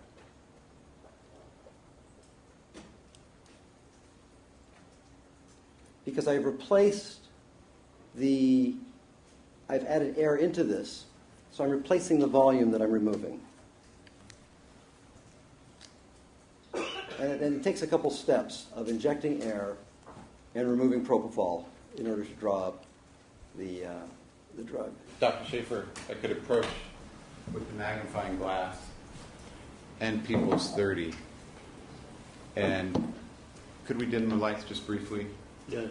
Looking at the, just Dr. Schaefer, looking at the Yes. what's on the screen of People's 30, do you see this line to which I'm pointing with the red laser? Yes, I do. Okay. And we can have the lights, thank you. And looking at People's 30 then, before you with the magnifying glass, you see that same linear line in the stopper? Yes, it is not ambiguous. And what does that line indicate to you? That line indicates that a spike was put through this, not a needle, but actually a large spike with that would give you the ability to infuse this drug. And we'll talk about that more later, but when you say a spike, again, you're referring to a long plastic spike that would be connected to an infusion line? That is correct. And that's why there's the large linear line as opposed to a small needle hole. Correct. A needle would never do that. And that's what you would expect to see from a spike. Did Conrad Murray tell you that he was negotiating a contract for payment for his services as Michael Jackson's physician? I wasn't aware specifically about the negotiations that were involved, but I knew that we were planning to go, and they were working things out as to about where we were going to be living, the time frame. So as to the details, I'm not sure what that involved, no. Well, did you know that Conrad Murray's monthly compensation was set to be $150,000 per month? I learned that later on, but at the time, no. How did you learn that later on? Through what I've gathered through the media and news. And didn't you see it on the contract when the contract was faxed to your apartment? No. Lack of foundation. Assumes facts not in evidence. The objection sustained. The answer stricken. Disregard, please. Ma'am, do you have a fax machine, or did you have a fax machine in your apartment in 2009 in June? I did have a fax machine, but it was never, it's not a fax machine that's hooked up. It's off to the side, and because of the phone line is across the room and it's not in a convenient place, it doesn't stay on. So if someone is going to receive a fax, they need to move the fax machine and hook it up. So I had one, yes. And didn't you receive a fax and notify Conrad Murray that his contract had been faxed to him in late June of 2009? I don't. Overruled. You may answer. I don't ever recall receiving a fax for him. Ms. Alvarez, in September of 2009, do you remember testifying in a court proceeding? Yes. And in fact, Mr. Walgren asked you questions, correct? Yes. And during that proceeding, Mr. Walgren asked you whether or not you saw the contract between AEG and Dr. Murray, and your answer was yes. Do you recall that? I do recall. And Mr. Walgren asked you, and in that contract, it indicated that he would be receiving a monthly payment, and your answer was yes. I never read the details of the contract. If it came through my fax, I recall seeing a fax, but as to what it was, I don't recall that. Ms. Alvarez, Mr. Walgren asked you what was that amount, and your answer was $150,000, I believe. Question, a month? Answer, yes. Mr. Walgren then asked you, and how was it that you saw that contract? Answer, it was in the fax machine. At your apartment? Yes. That is correct. So it is, in fact, accurate that you received a fax at your apartment and you looked at the contract and were aware that Conrad Murray was seeking and would be paid $150,000 per month. I honestly don't recall that. If it was in the fax machine, then it was in the fax machine. It's not something that I was accustomed to doing, his business and receiving his faxes. I'm not his secretary, his assistant. I don't recall the specifics. But yes, if it was in the fax machine, then that is correct. Well, in fact, you were under oath at the prior proceeding when you were answering Mr. Walgren's questions. You remember that, don't you? Yes. And you answered truthfully and told Mr. Walgren that the contract had come through the fax machine. You were curious and you looked at it, and that's how you knew some details about the contracts. You would agree that you told the truth when you told Mr. Walgren that, didn't you, Ms. Alvarez? Absolutely. But as of this moment, I don't recall that specific moment. There's been a lot that has been going on over the past 2 years, and things do become very blurry. So if that's what I said, that's what happened.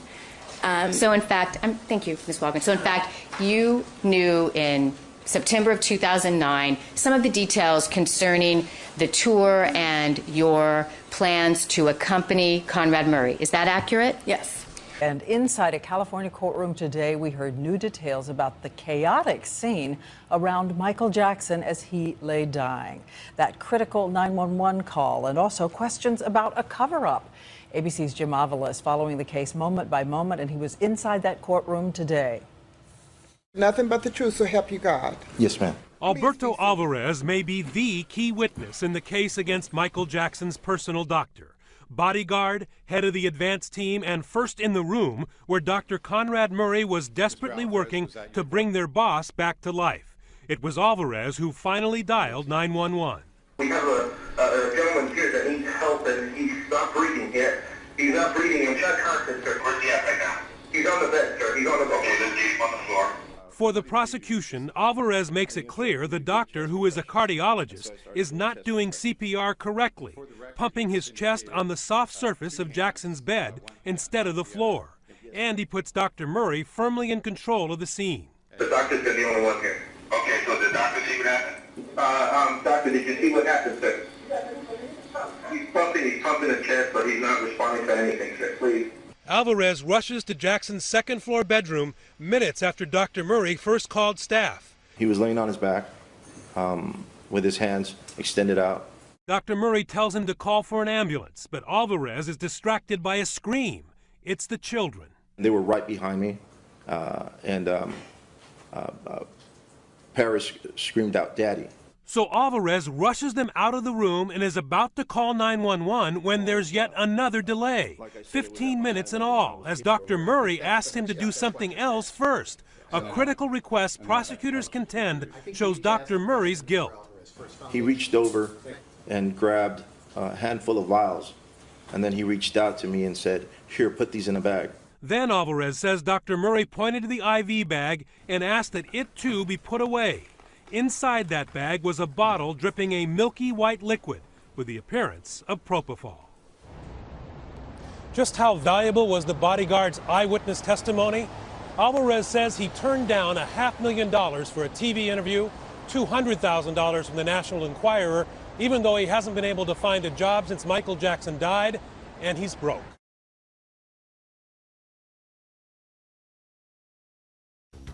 We, the jury in the above entitled action, find the defendant, Conrad Robert Murray, guilty of the crime of involuntary manslaughter.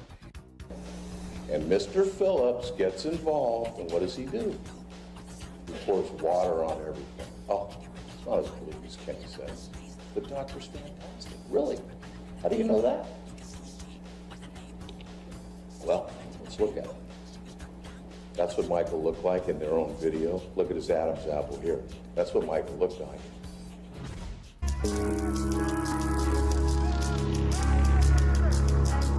On the day of the sentencing, the judge imposed the maximum sentence. The Honorable Michael E. Pastor, judge presiding. Please be seated. And he went off on this tangent and made Dr. Murray look like the most horrific person in the world. Dr. Murray created a set of circumstances and became involved in a cycle of horrible medicine. The judge, Judge Pastor, then sentenced him the maximum he could, 4 years in prison. After the sentencing, when Dr. Murray was let off back to jail, he blew a kiss back to all of his supporters, Brooke. Okay.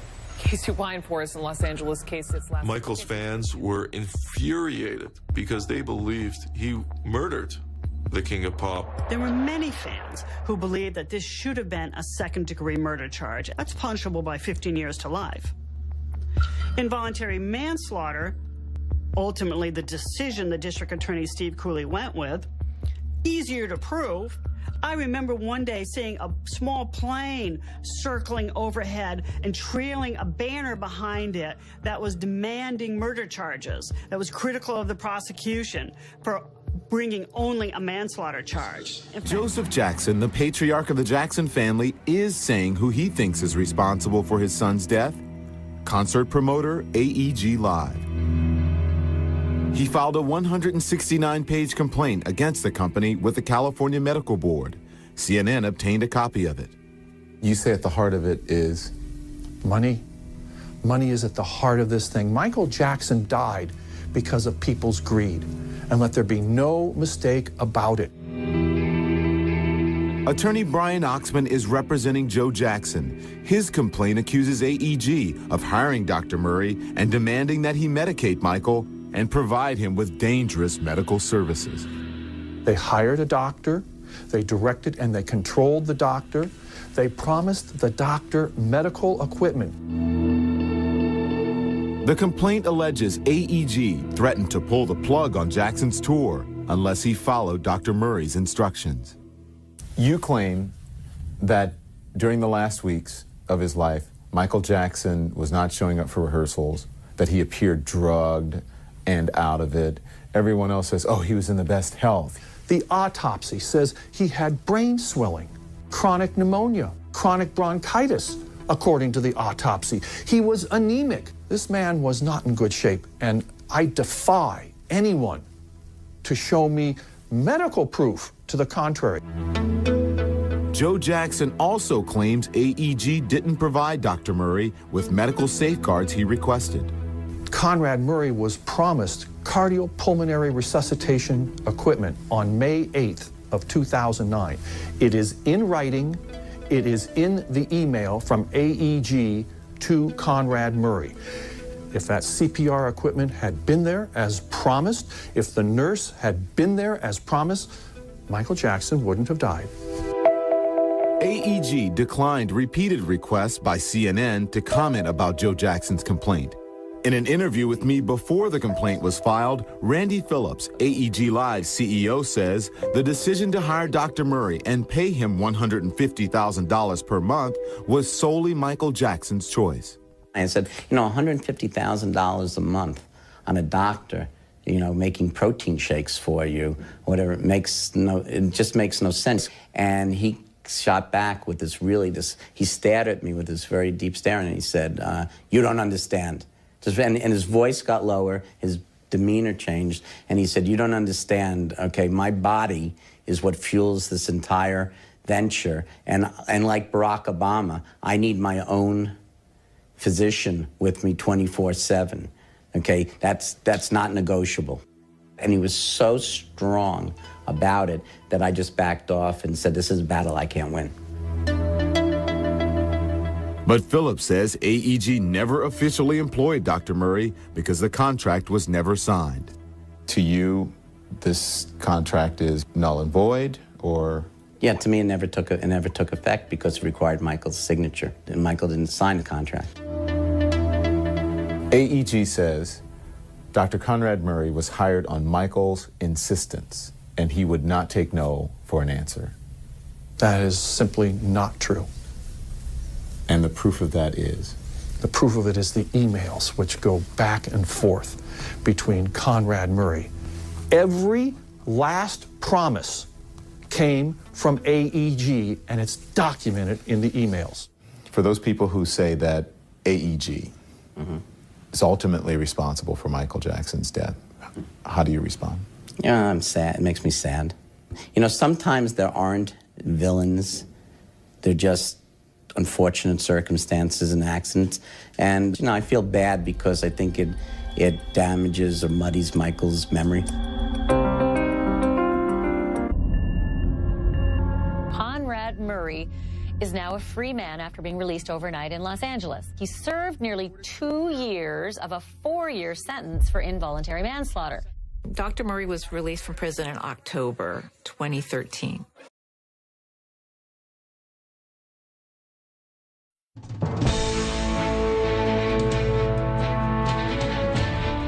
At the heart of this trial, of the AEG trial, it's a simple question. Were you an AEG employee, someone they had a responsibility for, or were you an employee of Michael Jackson? Can you answer that question? I don't want Dr. Murray to answer that question. No, I cannot. Not at this time. Okay, I understand that. Can I ask you, do you know the answer to that question? Absolutely. Anderson Cooper just a few minutes ago talking to Conrad Murray and asking him the key question: who hired him? Murray's lawyer wouldn't let him answer, but the Jackson family is suing concert promoter AEG, saying the company is to blame for hiring Murray in the first place. Well, joining me now, a man who knows Michael Jackson pretty well, better than most people, Thomas Merzero, who represented him, of course, during his molestation trial. Tom, fascinating interview that he had there with Anderson Cooper. What did you make of it? And in particular, that first clip there, which I guess is to the key of all this. Who was employing Conrad Murray to be a practitioner for Michael Jackson? Well, there's no question in my mind, Piers, that the concert promoter employed Conrad Murray. Michael Jackson may have introduced Murray to them, but they had their lawyers draft an employment agreement. They sent that agreement to Murray to sign. He signed it. Apparently, there's email correspondence where they're admitting that they have employed him, and I think they're going to have a tough time getting out of that position. How will that affect the litigation that's about to start tomorrow with the family led by Michael's mother suing for $40 billion? How will that affect that if you assume that what you've just said is correct, which I concur with. I don't think this Conrad Murray interview is going to affect that case at all. I think everyone knows that Murray was incompetent. He was convicted of criminal negligence. He caused the death of Michael Jackson. The question is, was AEG, the concert promoter, also negligent? And they can't just hide behind Conrad Murray. I think there's an email trail where they're taking responsibility for hiring him. They're instructing him what to do. They're reminding him that they pay him his money. I think they're going to have a tough time. I think Catherine and the kids have a strong case. He is the doctor that treated Michael Jackson. He's responsible for his death. The question is, should AEG, the concert promoter, have hired him? Should they have supervised him properly? And did they have enough information to know that he was a danger to Michael Jackson? Should they have fired him? There are three theories the plaintiffs are relying on. They're saying that they negligently hired him, they negligently supervised him, and they negligently kept him around. Three different theories. They had agreed to provide medical equipment. Murray actually had asked for a CPR equipment, portable equipment. He asked for a gurney. He wanted saline. He wanted syringes. They agreed to provide this equipment to him and apparently never did. So I think the negligent supervision issue and negligently keeping him on when it was obvious he was deficient and they had problems with him, I think that's going to be a big hurdle for the defendants to overcome. I've got two clips to play. This is from interviews with Jermaine Jackson and then LaToya Jackson, both talking about the people around Michael Jackson, including from AAG. Listen to these back to back. First Jermaine, then LaToya. They were only concerned about the show, moving the show forward. These are people working for AEG?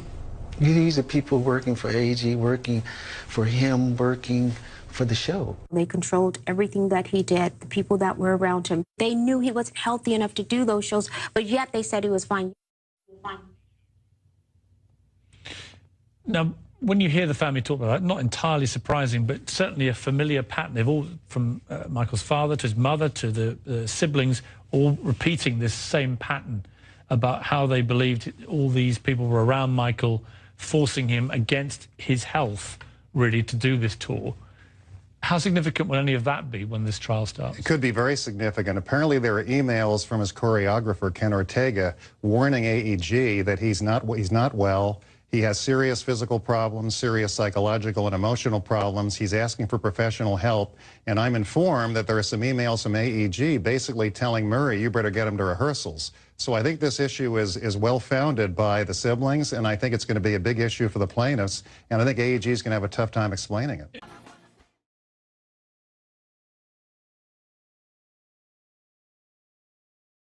He has told me several times that he felt that people wanted him gone, wanted him dead. He would always say that. And for him to say that, he must have known something. And also the vicious rumors about him molesting children. And that's one of the reasons I think that he knew people didn't want him around any longer, because he knew those were lies. And it proves it by the first kid coming up admitting that it was a lie. It's just some of the mean, evil, vicious people didn't want him around for some reason. They're greedy, that's what it is. Don't take that out. They are greedy. So I met Michael at the darkest hour, and Michael was very suspicious of many people who had crossed his path. He felt people were after his catalog. He felt the media wanted to make a fortune on watching him be destroyed and carted off to prison. He was suspicious of many people who had crossed his path. I don't want to give a bunch of names, but the names were very numerous. He didn't know who to trust, who to turn to, who was behind this. You know, he was very verbal that he thought Sony was involved, that he thought the effort was to get his catalog, and he had trouble trusting anyone. Michael Jackson, I mean, you knew him. It seems like he needed that fix, that money. It was never enough. It wasn't money. It wasn't about money. He didn't have no childhood. See, y'all always be trying to talk about shit you don't know. He didn't have a fucking childhood. Huh? All right? He had all the money he wanted, all the fame he wanted. Huh? But he never bounced the ball. Huh? So y'all gonna sit there and talk about somebody you ain't never talked to him, huh? Michael Jackson, huh? A child. His mind was a child. Became one of the most powerful human beings in the world, and they killed him. And when they killed him, just simple mathematics. He's getting ready to do the big show in London 50 times. God can't work one city 50 times. What made you think he could? And that childness in him, it never dawned on him. So he's insured. This is your show. So the insurance is on you, not the rest of the people. So they had him insured for $1.5 billion. So when they killed him, you mean the Lords of London didn't see them holes in his arm? Lords of London, $1.5 billion, and they didn't see these holes? Lords of London got me insured for $1 billion. That means they give me all kind of checks and they didn't see the holes. Now here's how clever they are. You and the brother, there's first responders. You get there at 10 o'clock. He's out. You don't know he's dead because the call just come in. So you trying to get a vein. You don't know he's been dead since 2 o'clock. So now they tried everything. Now they go get the different chemicals I can put in. That's where the needle holes came from. Huh? That's how clever they are. The folks that's doing it don't know it. They're just trying to bring them. I got needle in there. Yeah. Sure, they got needle holes. But that's where they came from. Huh? That's where they came from. Okay? And the old punk doctor, he know nothing about it. When he's on the 911, they say, what's the address? I don't know. He didn't know the address. Huh? This is a game. The most powerful human being on the planet, entertainer. Huh? They say he ain't lost his license. He's still practicing that. I'm explaining it. Michael Jackson was in the last weeks of rehearsal for what was to be his grand comeback. The exhausted 50-year-old insomniac died in 2009 from an overdose of sedatives and the surgical anesthetic propofol. Dr. Conrad Murray was convicted of involuntary manslaughter for giving Jackson the fatal dose in an effort to help him sleep. He's in prison. Now the company that promoted the comeback tour, AEG Live, is fighting legal claims by Jackson's mother and children that it shares responsibility for the singer's death because it hired and supervised Murray. What do you think, as his mother, caused his death? I don't know. All I know is they used propofol, and they shouldn't have used it, and they used it in the wrong setting. That's all I know, and that's what causes death. The gist of the plaintiff's claim against AEG is that you controlled Dr. Murray and you used your control over Dr. Murray to pressure him into taking unnecessary and excessive risk with his patient, Michael Jackson, leading to Michael Jackson's death. AEG Live's attorney says there was never a signed contract with Murray and that Jackson was the only one who controlled him. AEG's lawyer got up in his opening statement in that courtroom and said things were going to get ugly, suggesting he's going to try and vilify and take Michael Jackson's reputation and try and pound it and hurt it. And you know, they're trying to minimize the value of Michael Jackson's reputation. Randy Phillips, the president of AEG Live, was back on the witness stand undergoing some tough questioning today. And Eyewitness News reporter Miriam Hernandez has the latest testimony. At the rented home of Michael Jackson, a tense meeting is described in court. Jackson had been missing rehearsals. The face-to-face included Jackson, his doctor Conrad Murray, the show's director Kenny Ortega, and Randy Phillips, the president of AEG Live, who is now a defendant in the negligence lawsuit. Catherine Jackson accuses the tour promoter of ignoring warning signs and hiring the doctor whose intravenous insomnia treatments led to Jackson's death. The meeting was prompted by concern, Phillips testified. What was wrong with Jackson? What could be done? Phillips, a hostile witness called by the Jackson attorneys, was persistently prodded to provide details about the meeting and a series of emails that preceded it. On the subject line of the email, trouble on the front. Ortega writes to Phillips, "I honestly don't think he's ready for this based on the continued physical weakening and deepening emotional state." Phillips, "It is time. Enough alarms have sounded. It is time to put out the fire, not burn the building down." On the stand, Phillips said burning the building down would be canceling the tour. In another email, Phillips says Conrad Murray said Jackson, quote, "was physically equipped to perform and that discouraging him will hasten his decline instead of stopping it," unquote. Jackson attorney Brian Panish seized on the word decline. Panish, if you are hastening a decline, isn't he already in a decline? Phillips, "No, that means there was an issue. I didn't know what the issue was." The lawsuit accuses AEG of pressuring Murray to do whatever it took to get Jackson on stage, or AEG would not pay the doctor. AEG denies hiring the doctor or knowing about his insomnia therapy. About the outcome of the meeting, Phillips testified Jackson was great in the following days, that Jackson had 2 of his best rehearsals after that. The plaintiffs point out the time frame. Jackson died the day after that final rehearsal. All right, Mr. Phillips, Exhibit 6. Is it right here? Yes. Is an email that was produced by AEG Live in this litigation, first from Mr. Morey to you, and then you responding to Mr. Morey. You see that? I'm reading it right now.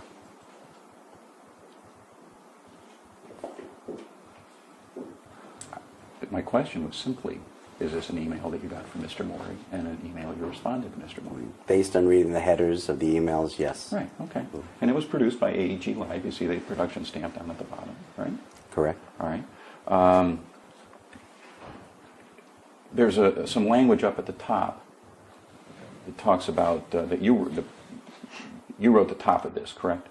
That is correct. And you wrote MJ was not speaking to Dr. Tomei because of this stupid auction he set up that MJ never agreed to?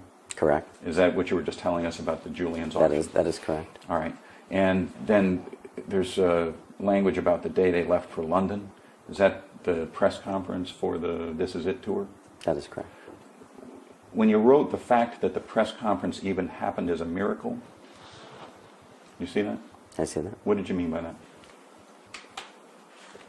To the best of my knowledge at the time, the fact that Dr. Tomei and Michael were not in constant contact with each other, and we were dealing with Dr. Tomei on the logistics of the press conference, and that's what I meant.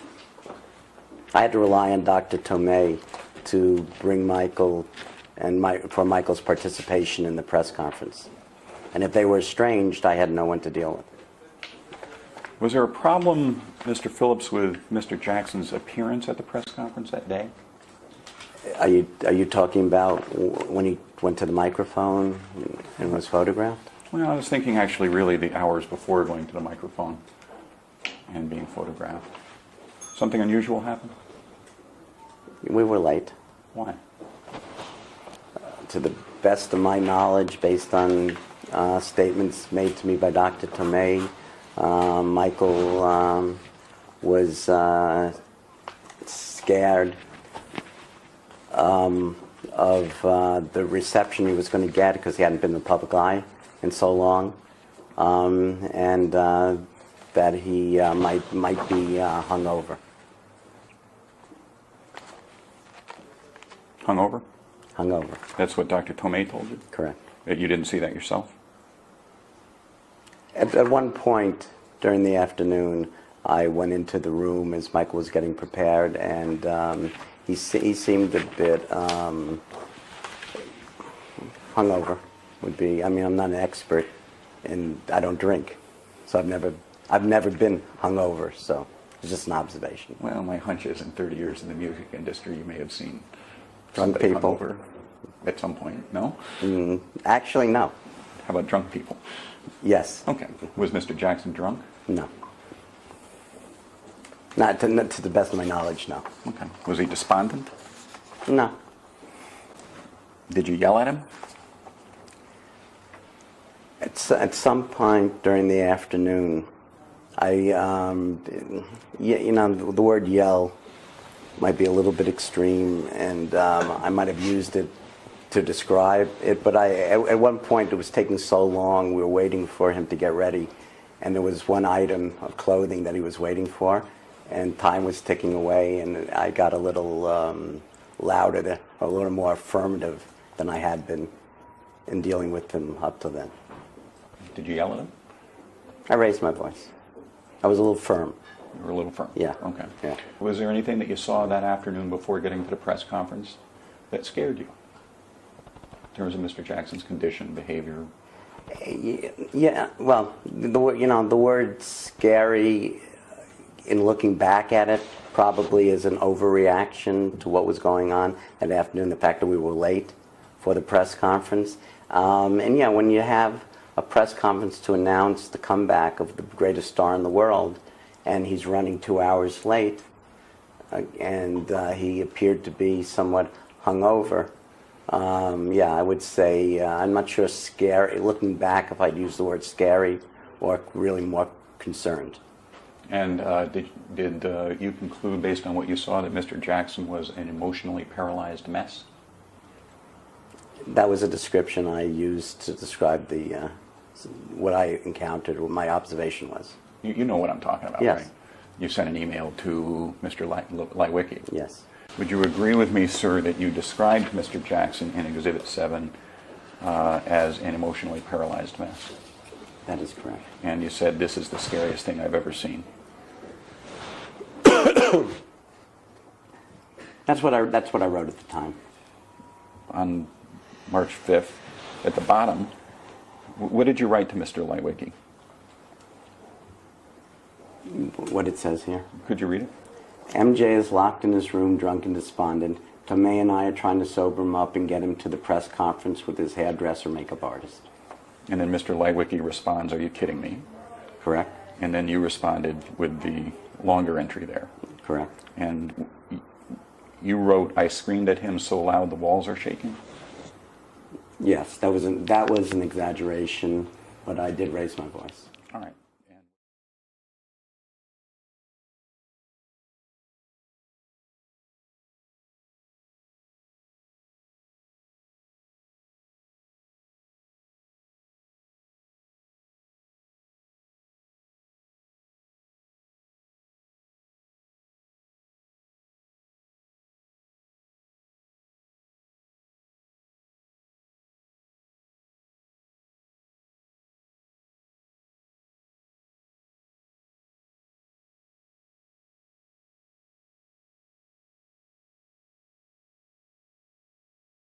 My voice. All right.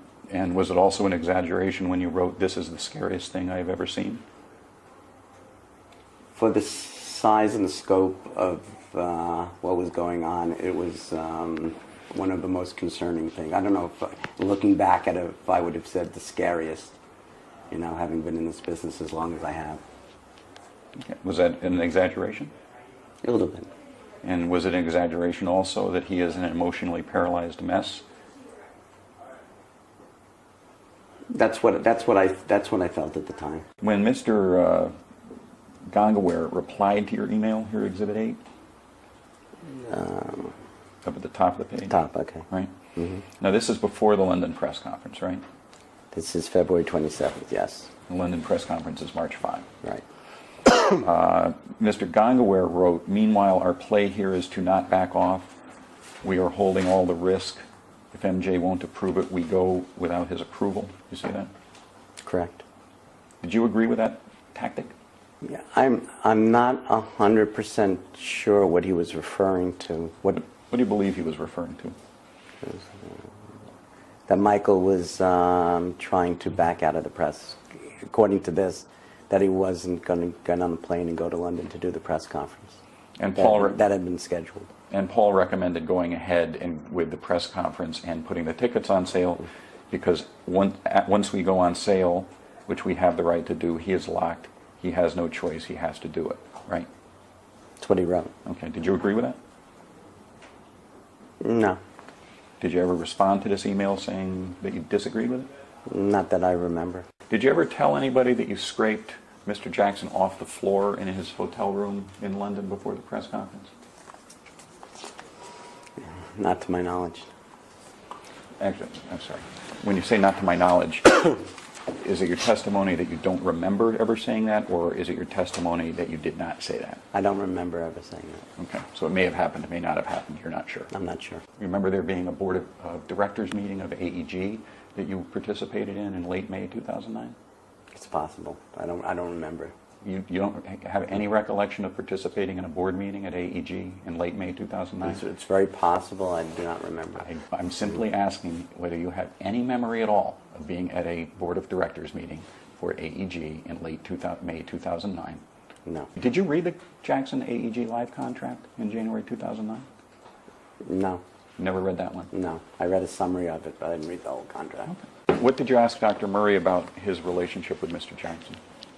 If anything. I didn't ask anything. What did you ask Dr. Murray, if anything, as to what his medical specialty was? I didn't. What information did you have about Dr. Murray's past medical treatment of Mr. Jackson? I did not have any knowledge at that point. I was not even involved in anything to do with the doctor at that point. Okay, I'm just asking what, if anything, came up at that particular meeting. No, it's just really Michael's overall health and stamina, and with Dr. Murray was going to travel with him to London. And that came up during the meeting at, you said late May or early June? Correct. All right, Mr. Phillips, you've got in front of you Exhibit 22. Do you see that? Yes. And you had a chance to read that while we were during the break? No. Okay. I'm reading it now. Okay.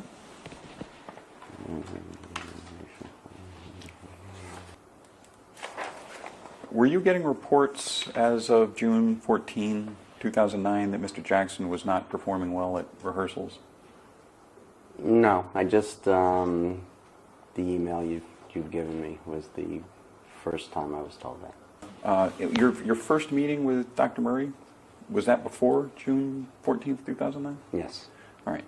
And so that was, at that time, you had no information about rehearsals, Mr. Jackson not performing well at rehearsals? No, not to the best of my knowledge, no. Okay.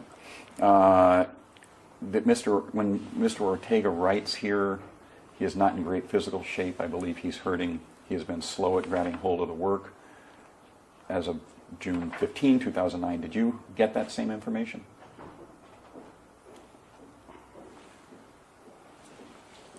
I don't remember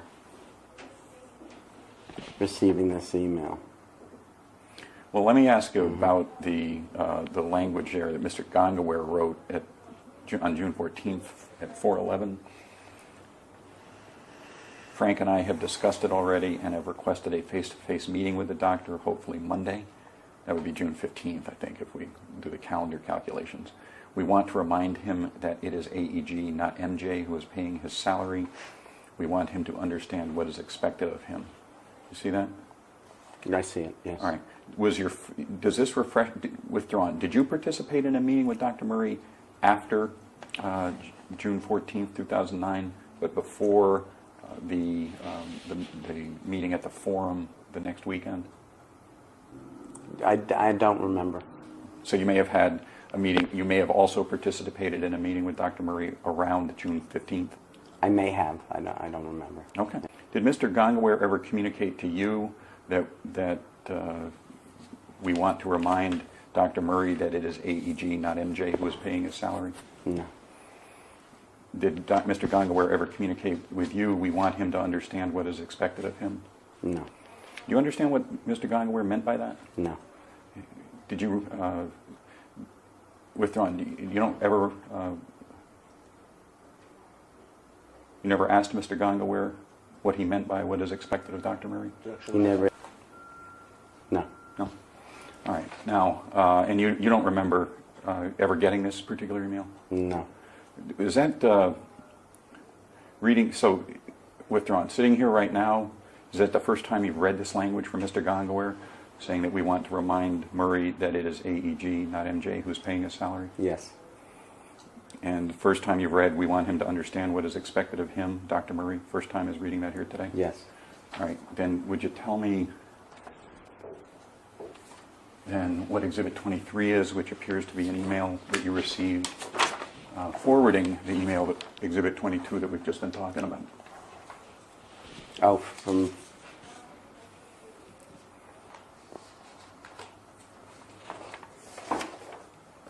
Is this the same email? Does it look like same email trail? Looks like it, doesn't it? It appears to be. And it looks like Mr. Gongaware forwarded it to you and to Mr. DeLeo at 2:33 in the morning on June 15th, right? Yeah, I just don't remember receiving it. Okay.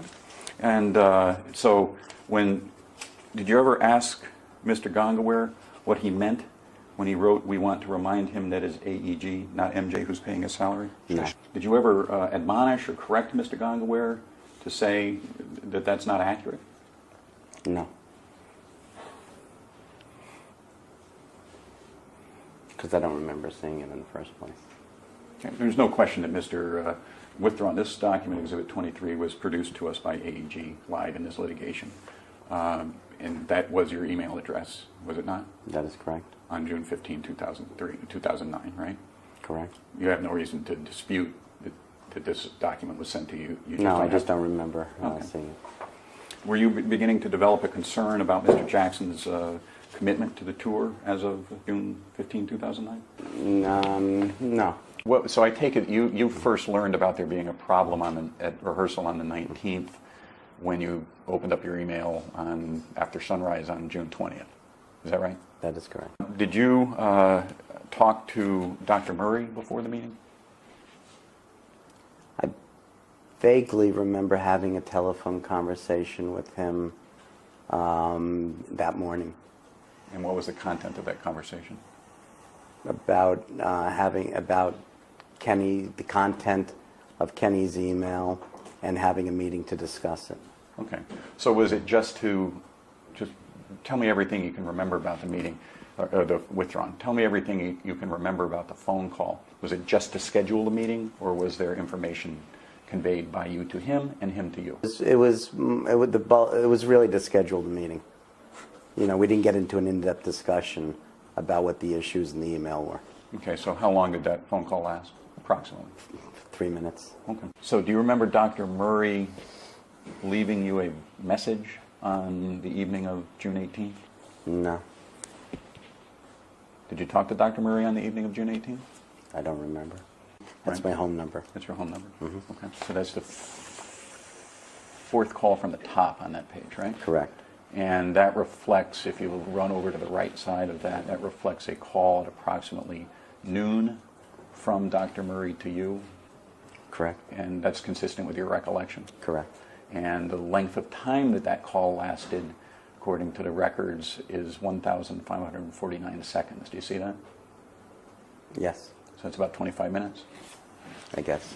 That's not consistent with your recollection of how long this call lasted? It didn't feel like it was that long based on my memory. Fair to say that after looking at this document that you did more in that conversation than schedule a meeting with Dr. Murray? I would say so. And in fact, having looked at this now, you know that you talked to Dr. Murray for 25 minutes on June 20th before the meeting, correct? Well, that's what it says here. And you've got no reason to dispute that, do you? No. Tell me what else you talked to Dr. Murray about during that 25-minute period. I don't remember. He might have done most of the talking. I just don't remember. I'm sorry, you're not sure of the context? I'm not sure of when I'm saying this guy is really starting to concern me. If I was talking about Kenny.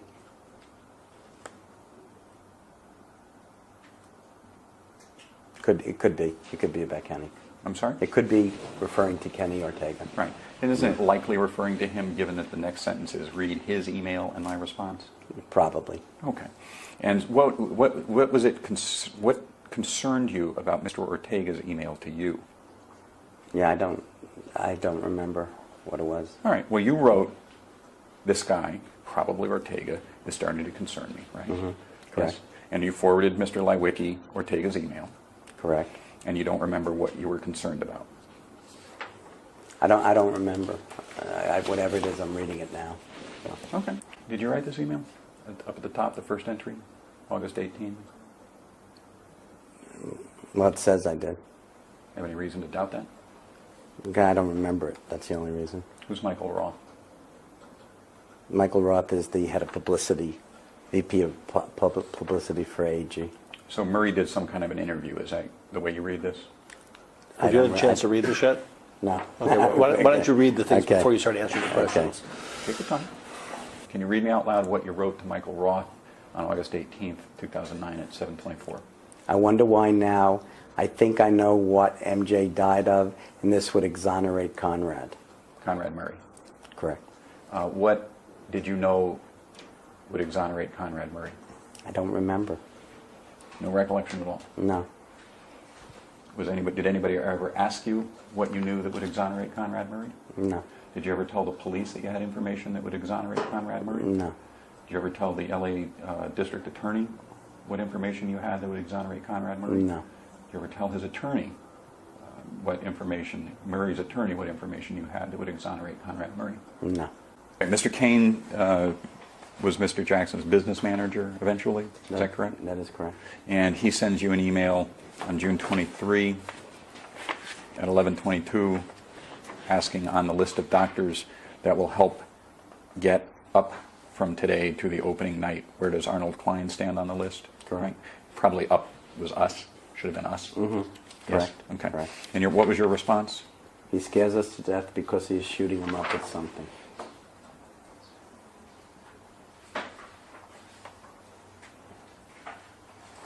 Why did he scare you to death?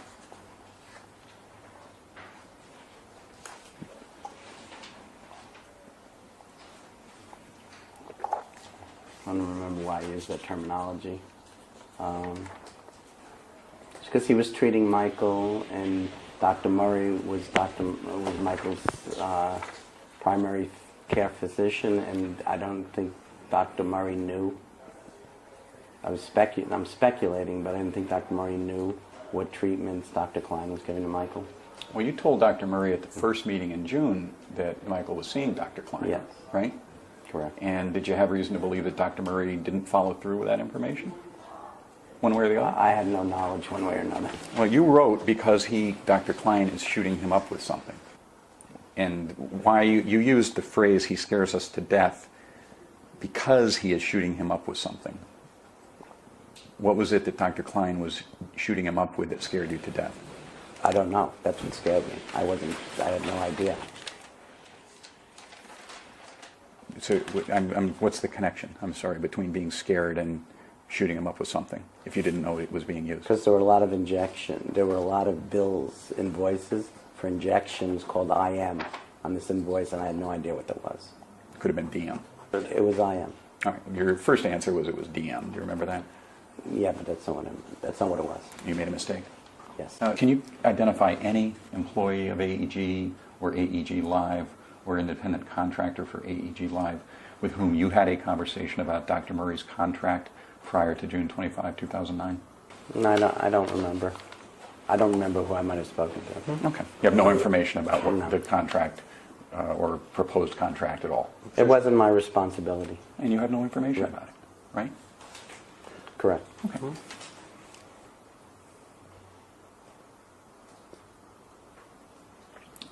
Who were Phillips? Just to clarify my answer, I don't remember if I knew that there was an assigned contract before Michael passed away or after. That's the only thing I don't know. According to Exhibit 21, which is a document produced in this litigation by AEG Inc., on Saturday, June 20th at 8:47, 2009, you sent an email to Dan Beckerman stating, "Trouble with MJ, big trouble, period." What were you referring to? You said, "Trouble with MJ, big trouble, period. What are you guys up to tonight, period." I don't remember the specific email. Okay, I'm not asking about the specific email. Does this email indicate to you that you knew as of June 20th, 2009, there was some trouble going on with Michael Jackson? We were aware that he had missed several rehearsals. And you thought he was having a mental breakdown, didn't you? No. You didn't? No. Then why did you write to Dan Beckerman at 4:15 p.m. that same day, he is having a mental breakdown? I'm not sure. I'm not referring to Randy. Oh, really? I don't know specifically. Was Mr. Phillips having a mental breakdown? I don't know what I was referring to specifically, but it could have been to Randy. And the same Brett, you invited Dan Beckerman to a Beastie Ball honoring Laura Wasserman, correct? I don't remember the specific email. To the best of your knowledge. I don't remember the specific email. Oh, not even to the best of your knowledge. You just don't remember this one at all. I don't remember the specific email. So, if you had to make an estimation, when you said he is having a mental breakdown, is it more likely you were referring to Randy Phillips, or more likely you were referring to Michael Jackson? I'd be speculating. Do you know when Dan Beckerman wrote the phrase in his email in the middle of his page, is it, quote, pre-show nerves, end quote, bad, or, quote, get a straitjacket / call our insurance carrier, end quote, bad?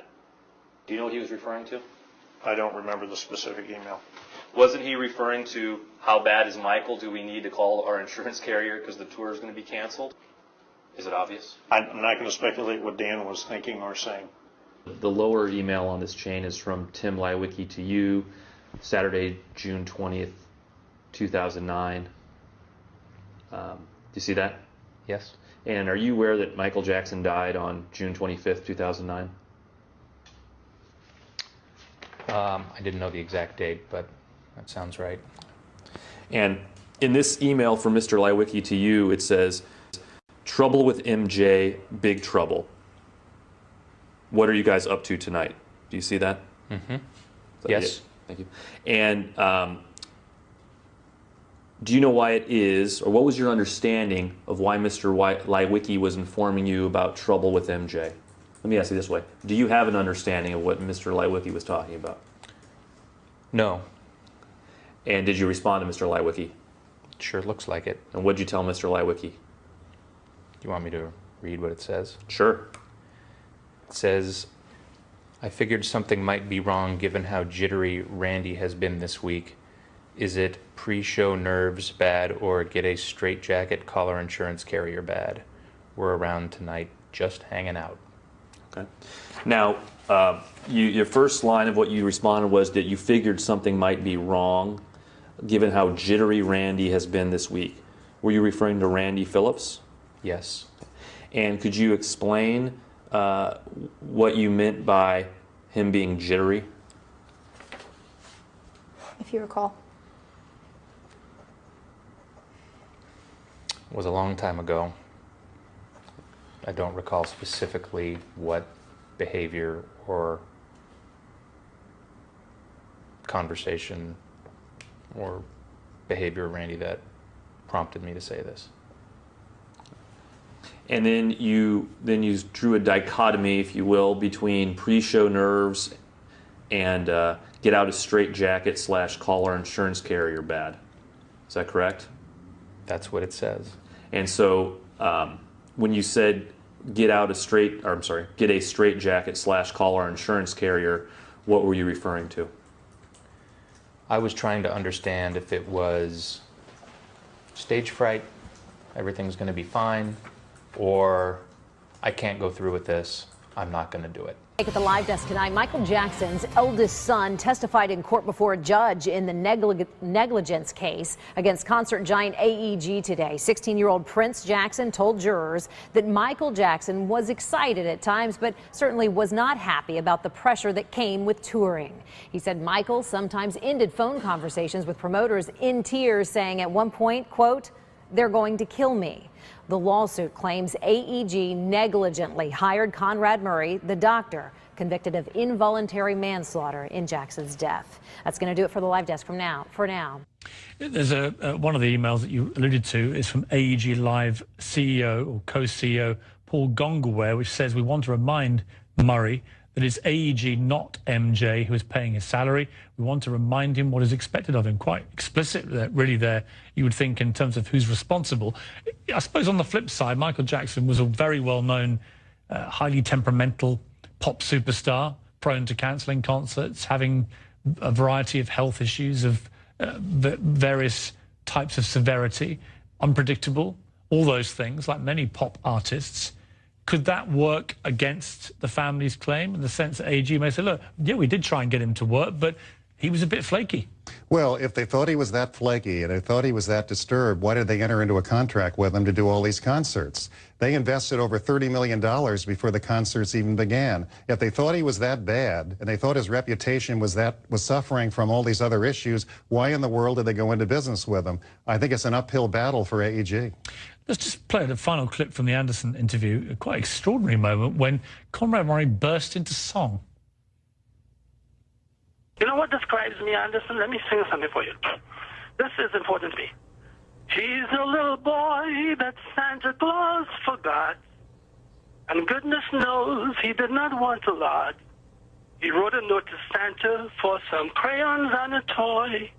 It broke his little heart when he found Santa hadn't come.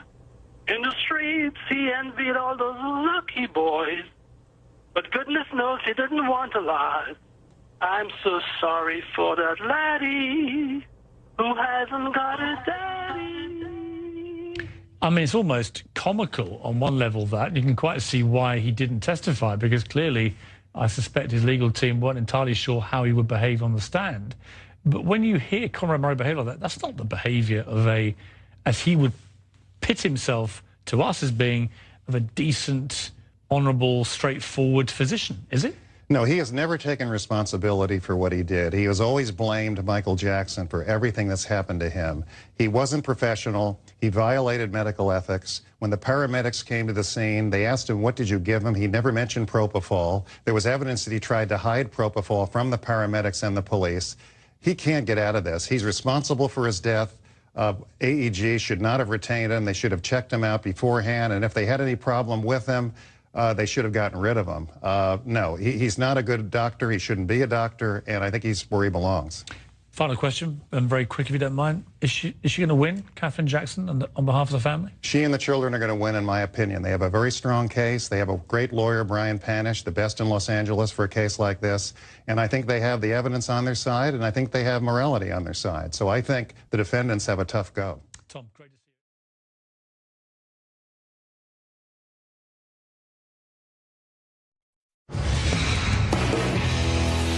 Welcome back to New Day. Concert promoter AEG Live found not liable for Michael Jackson's death. A jury cleared AEG of wrongdoing and awarded the Jackson family, therefore, nothing.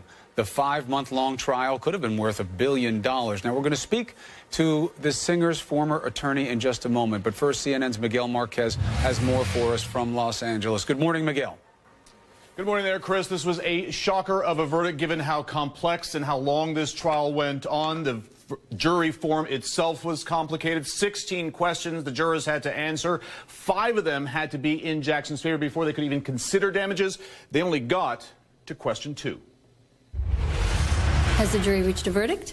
This morning, the verdict in the Michael Jackson wrongful death civil suit sinking in. We, of course, are not happy with the result as it stands now. Jurors speaking out. Michael Jackson was pretty used to getting his own way. AEG Live may have hired Dr. Conrad Murray, but Michael Jackson was responsible for his own care. If anybody said no, well, they were out of the mix, and he'd find somebody else. Jackson's mother and children sought as much as $2 billion from the concert promoter for what they claim was the company's role in hiring and supervising Dr. Conrad Murray, who was convicted in 2011. Guilty of the crime of involuntary manslaughter. For administering a fatal dose of the surgical anesthetic propofol to the pop star. It wasn't easy for anyone. The verdict all the more stunning. Question number 2. As jurors found Dr. Murray competent when AEG hired him. Was Dr. Conrad Murray unfit or incompetent to perform the work for which he was hired? Answer, no. Conrad Murray was hired to be a general practitioner.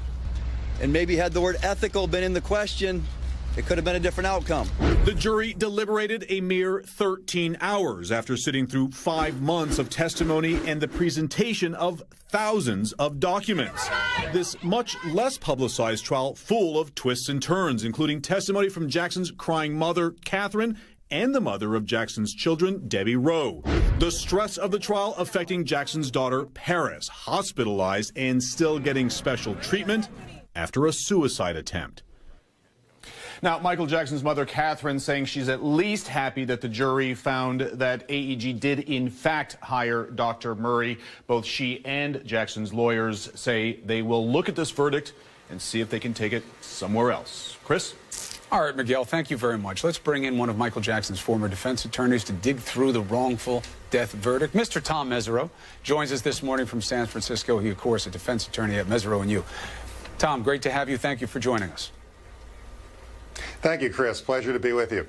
Let's step on some controversy here. The juror comes out and says, now, if the word ethical had been there, the verdict may have been different. Is there any cause to assume that we had an improper instruction here, or is this just a layman, you know, a non-lawyer making a statement that isn't really legally relevant? Well, Chris, you never know what a jury will do. People are complex. When they get together in a jury room, the chemistry is complex. You never know who the dominant personalities will be. So trials are a mystery, and juries are as well.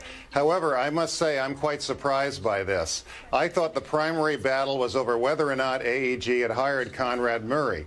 AEG's lawyers for years now have been saying AEG did not hire him. The plaintiff's lawyers, Catherine Jackson and Michael's children, were saying they did hire him.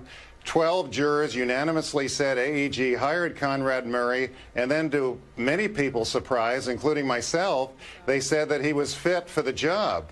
I think the evidence was overwhelming that he was incompetent, that AEG was involved in a conflict of interest with Dr. Murray, that they were pressuring him because they were paying his exorbitant salary. And I'm just quite surprised by this somewhat contradictory position that the jury took. Well, I don't think they really analyzed things properly. All right, and let's talk about why, okay? Because there's some big words involved with this. Competent. What does that mean here? Explain what they were found. They said he's competent, which means what? That the doctor was suitable for the job. He was under his own control of what he did, and therefore you can't blame his employer. Why does that matter here? Well, it matters because the employer, I think, the evidence show, was in a conflict of interest with Dr. Murray. In fact, the plaintiffs put on a Stanford University ethics professor who said he'd never seen a bigger conflict of interest than this. You had the corporation hiring Murray, holding his salary over his head to get Michael to rehearsals. You had evidence that Michael was not well. And I'm just surprised that they would say he was fit for the job. They must have simply looked at the surface. They must have said, well, he had a license. He was not under disciplinary or suspension proceedings. But I don't think that's the way they should have looked at it. Conrad Murray clearly was not an addiction specialist. He didn't know what he was doing. He broke so many ethical principles by bringing gallons of propofol, into a home and not administering it properly. I'm just surprised. But it's a little, is it consistent in a way, because they say he was competent, and that is consistent with even what happened in the criminal trial, right? He was found involuntary manslaughter. That means recklessness. That means he perceived a risk and he ignored it. So if you're able to perceive it, then you're competent, your brain works, you just made the wrong decisions. Isn't there some through thread there? Well, that seems to be along the line that they used to find him fit for the job. I think they should have looked a little more deeply, and I think they should have said, look, Michael needed an addiction specialist. He had sleep problems. AEG knew about that. One of their CEOs had been his tour manager in the 90s, knew he had addiction problems. This man was not investigated properly and was not fit for the job. But that doesn't seem to be the track they took, and AEG dodged the bullet in this one. It's tough to deal with fact error when the jury has made its determination, but if you think it's that obvious a case, is there any recourse for the Jackson family, any way to go now? I think there is. I spoke to one of the plaintiff's lawyers yesterday. He told me they're going to appeal a number of issues, including before the case got to trial, the judge threw out negligence and wrongful death. The only issue she allowed to get to the jury was whether or not AEG had wrongfully hired, supervised, or retained Dr. Murray. And I think there are other issues they're going to raise as well. So this case is not over, from what I hear. And different than a criminal trial, you can sometimes get more bites at the apple on the civil side. Tom Mesereau, thank you very much for the perspective. Look forward to talking to you more as this case and others go forward. And they asked me if I would do this again, given everything that has happened. And the answer is hell yes. And the answer is hell yes. And the answer is hell yes.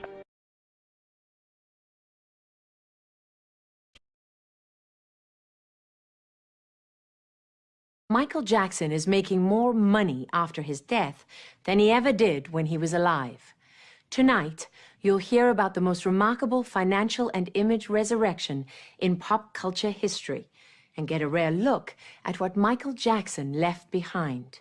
The Michael Jackson brand is alive and well paid, that is.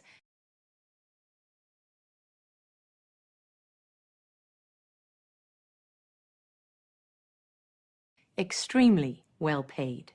Branca was Jackson's lawyer and advisor off and on for over 25 years and negotiated many of the singer's biggest deals during his lifetime. It's just unbelievable. Michael Jackson sells more tickets dead than most artists do alive. That is absolutely true. Worldwide box office now is over $300 million. And Michael has almost 60 million Facebook friends. He's the biggest selling artist on iTunes. And he's sold approximately 50 million albums since he passed away. Although the copyright value of his own songs was worth well in excess of $100 million, the crown jewel of his investment strategy was his portfolio of other people's songs, especially those of the Beatles. Tell me about the music catalog, the publishing catalog that you advised Michael to buy. We started with the Sly and the Family Stone catalog. We bought some rock classics, People Get Ready by Curtis Mayfield, Dion and the Belmonts' Run Around Sue, The Wanderer, When a Man Loves a Woman, Great Balls of Fire, Shake, Rattle, and Roll. But then one day I got the call that the Beatles catalog was for sale. It was called ATV Music, and it was as if we'd hit the mother lode. And you paid? The price was $47.5 million, and we later merged it with Sony's music publishing company to create one of the biggest publishers in the world, Sony ATV Music, that the estate to this day owns 50% of. And so how much is that worth today? I wouldn't want to speculate about what it's worth, but Come on, John. You didn't make all this money in this town without knowing what your investments are worth. Well, it would be speculation at this point. It's estimated to be worth like $1 billion. Michael's half? Yes. Well, you know, you never really know what something's worth until you go to sell it. And we are not sellers. We are not going to sell any assets. So all this stuff about Michael being $500 million in debt when he died is a load of baloney, isn't it? Presumably the publishing rights alone, by the sound of it, were worth several $billion. Well, Piers, I'd like to comment on the speculation about Michael's debt. Net worth, you know, one doesn't want to have to sell those assets. John Branca is Michael Jackson now because he's controlling Michael Jackson's image and the legacy. And part of the thing that the family's so upset about is John Branca's law firm prepared the will and trust that named John Branca in this position. Yes, there's a conflict of interest there. Possibly, and he's making incredible amounts of money from this. It seems to me that his value could be, and this is a terrible thing to say, but much greater in death than in life. Well, here's what I think. If he had lived and if he was able to go back out on tour, and you'll see at some point, I think, a video of just the rehearsal of the tour that was expected, and he could continue that for a number of years, I almost think the opportunities would be unlimited because he sold out instantly and would have continued to sell out arenas all over the world. That didn't happen. Because it didn't happen and he never had that opportunity, I agree with you. I think the assets, the music, the video, the publishing will increase tremendously because of his death.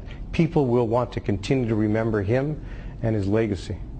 The most similar situation I can think of probably is Elvis Presley's death. When Elvis Presley died, Graceland was not Graceland. Elvis Presley did not have a terrific balance sheet at the time, and then of course with very effective handling of the estate, it became $1 million industry. Well, we think the opportunities could be even greater than what was recognized and realized in the Presley estate.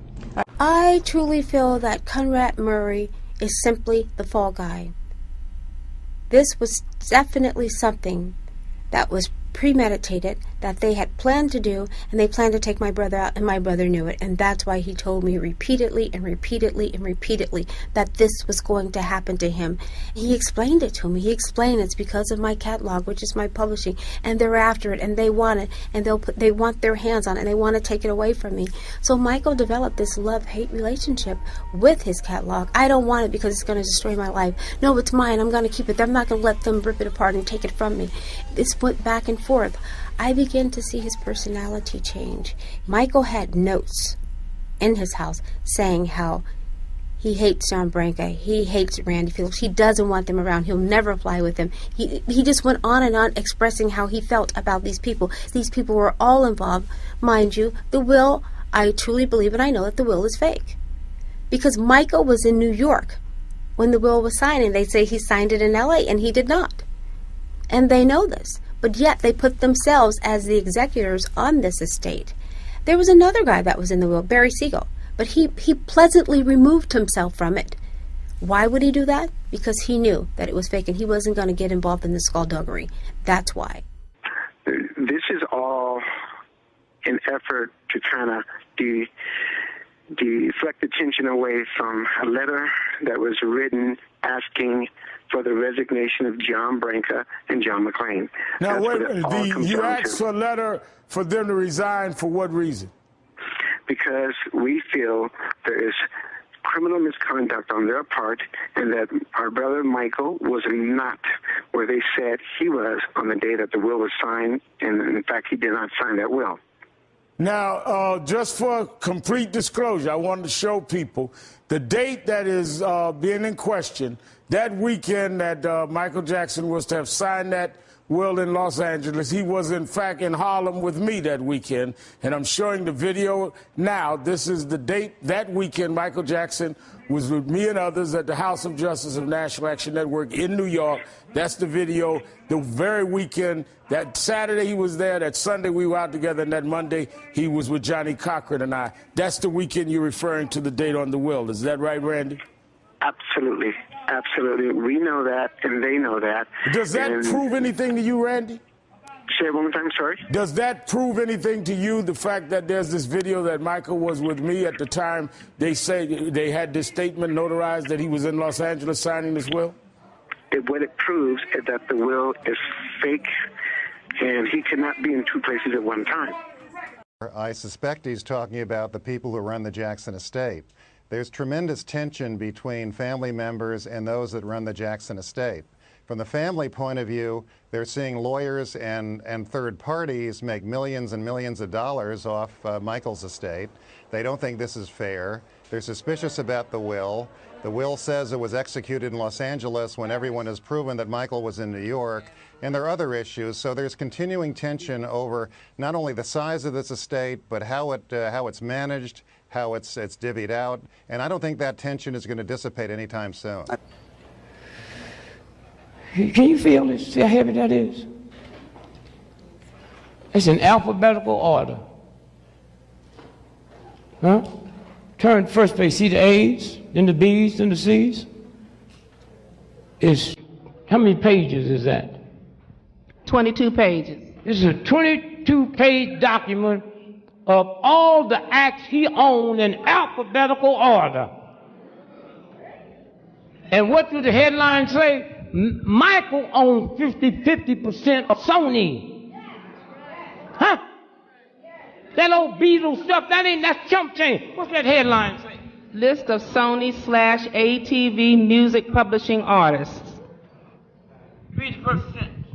Sony/AT Music Publishing is a music publishing company co-owned by the estate of Michael Jackson and Sony.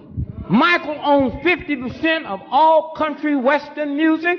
He owns 63% of Dolly Parton. Huh? He owns 50% of Charlie Pride. He owns 50% of Bob Dylan. Huh? He owns 50% Moon River. 50% of that song's his. Huh? You see, look, just read him some of the names in it. He owns Babyface.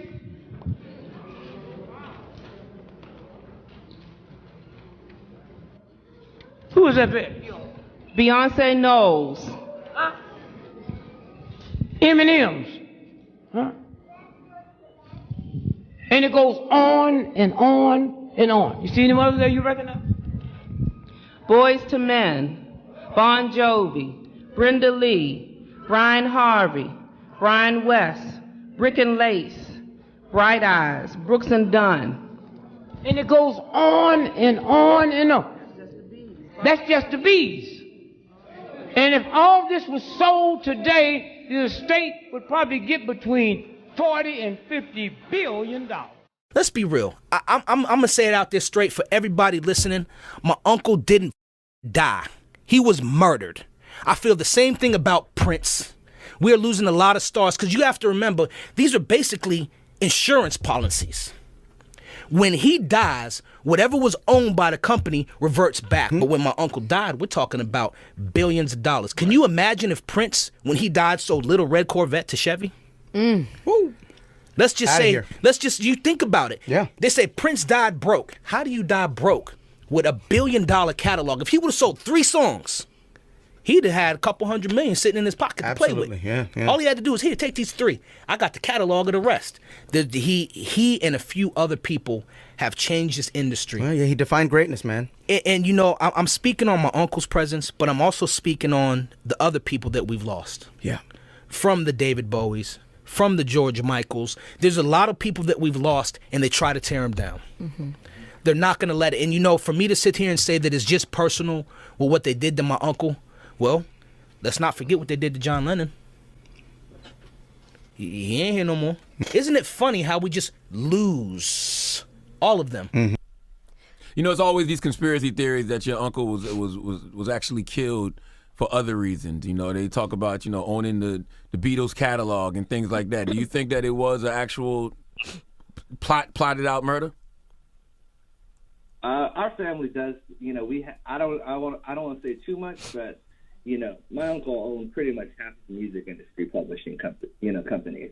I mean, we're talking everything from the James Bond theme to, I mean, he was getting paid and paid and paid, and you know, he became too powerful.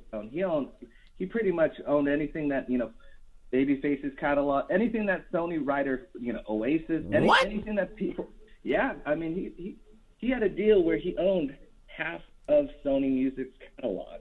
You know, half of Sony's catalog. That's crazy. What? Wow. Gee, why would they give that to Michael? Because they wanted the Beatles that bad. And the funny thing was, he didn't even have to put money towards it. Whenever they bought new stuff, like, you know, their partners, they bought some of EMI and all that stuff. He didn't even have to put his money towards that. That automatically went to him. So he outsmarted them, and they didn't like it. Oh, they killed Michael, bro. I'm convinced now. They killed your uncle, bro. And I did not know all of this. This is crazy. Oh, it goes beyond that. And you know what's funny? Anyone that was close to him, you know, would tell you they want to kill me for my catalog. Wow. He would say that all the time. He would say that to anyone that would listen. They're trying to kill me for my catalog. So you're not the only one to think that. I just want you to know that. Not the only, and I don't know who they is, but there were some powerful people. So who owns all that now? Blanket them? No, that's back at Sony.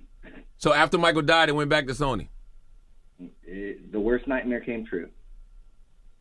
Wow. Yep. And the now unreleased recordings of Michael Jackson. The King of Pop is said to have left behind a mountain of material.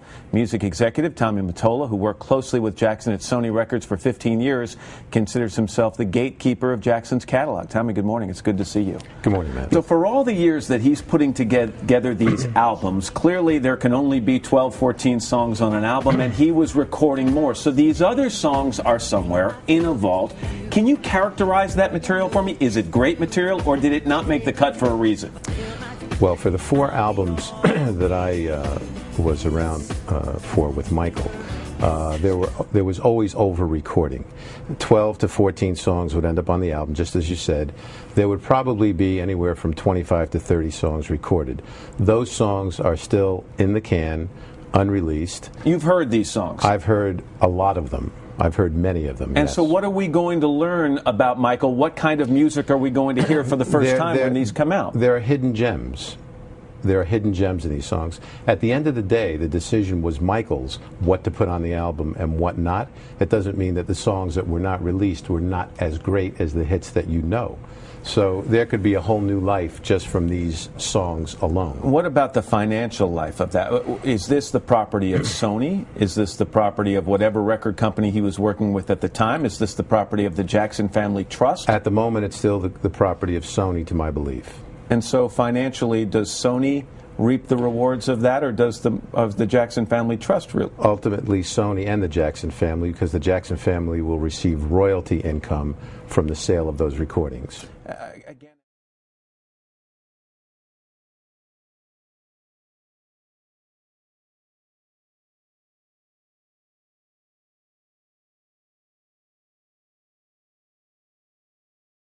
Whatever the true fact on how this man has gone from here becomes, it is all still a result of what this business has done to him. Period. I mean, it's all a result of what the business did to him. He was gone way too soon. Very, very nice man, very kind person, who really wanted to change the world in a positive way, who really understood the gifts he'd been given by God, and wanted to give back. And he really did heal the world in many ways. He epitomized kindness. He epitomized generosity. He epitomized empathy for disadvantaged people, for children who came out of abusive homes, for inner city kids. He donated a fortune to help disabled people with their medical bills. He loved animals. He loved peace. He used his gifts to try and make a big difference, and he did. I wanted to shed some light on the type of person that Michael Jackson was. And he was misunderstood by so many people that they didn't really know what a wonderful and kind, loving heart and giving person he was. Remember when they used to show the little African kids, so sick, little pot bellies, very starving to death, flies all around their mouth and face. Well, Michael and I would lay there on the floor watching TV, and like nuts, we're both sitting there crying. And Michael looked up at me and he said, "Mother," he said, one day, he was only a kid then, "I'm going to do something about this. I'm going to help anyway." And so after he got old enough to manage his own money and do things, he sent underprivileged children scholarships, college scholarships for children, helping. Everything he did was for the children. Tell me about the time he took you to New York. Michael invited us all to New York, and because he knew that he had promised me he was going to do this. And we went to a hangar, airplane hangar over in New Jersey. I think it was New Jersey or New York, so long ago. And all this food and boxes and things stacked up, and people were loading it into this airplane. And Michael had bought all of that and was shipping it abroad to some country for underprivileged and poor people. I was very proud of him because he had remembered, and he gave up until his last day. He was just a giving and loving person. If you could see him again, what would you say to him? My goodness, I'd have so much to say to him, but the main thing I want to know is what really happened. We're going to wrap it up. What is your fondest memory of Michael Jackson? And we'll start with you, Thomas. A couple of months before the trial, my only sibling, my sister, became ill with cancer. She had a brain tumor and a lung tumor. She had the brain tumor removed. It looked very successful. We were hopeful. She left the hospital. She came home. There was a bouquet of flowers bigger than a door. And she said to herself, where did this come from? And there was a little poem from Michael wishing her well. The world lost someone they'll never get back. This is a very sad tale. It's a very, Shakespeare couldn't have written this story any more dramatically or tragically. I think his legacy is what it should be, one of the greatest performers, songwriters, and human beings of all time. How does it feel when you go in to do a concert somewhere and literally there are tens of thousands of people that are rushing over to you just to get a glimpse? That's a wonderful feeling, especially when you see them smiling, and I love the fans. I think it's very sweet. I feel thankful is how I feel. I really do. I don't take any of it for granted.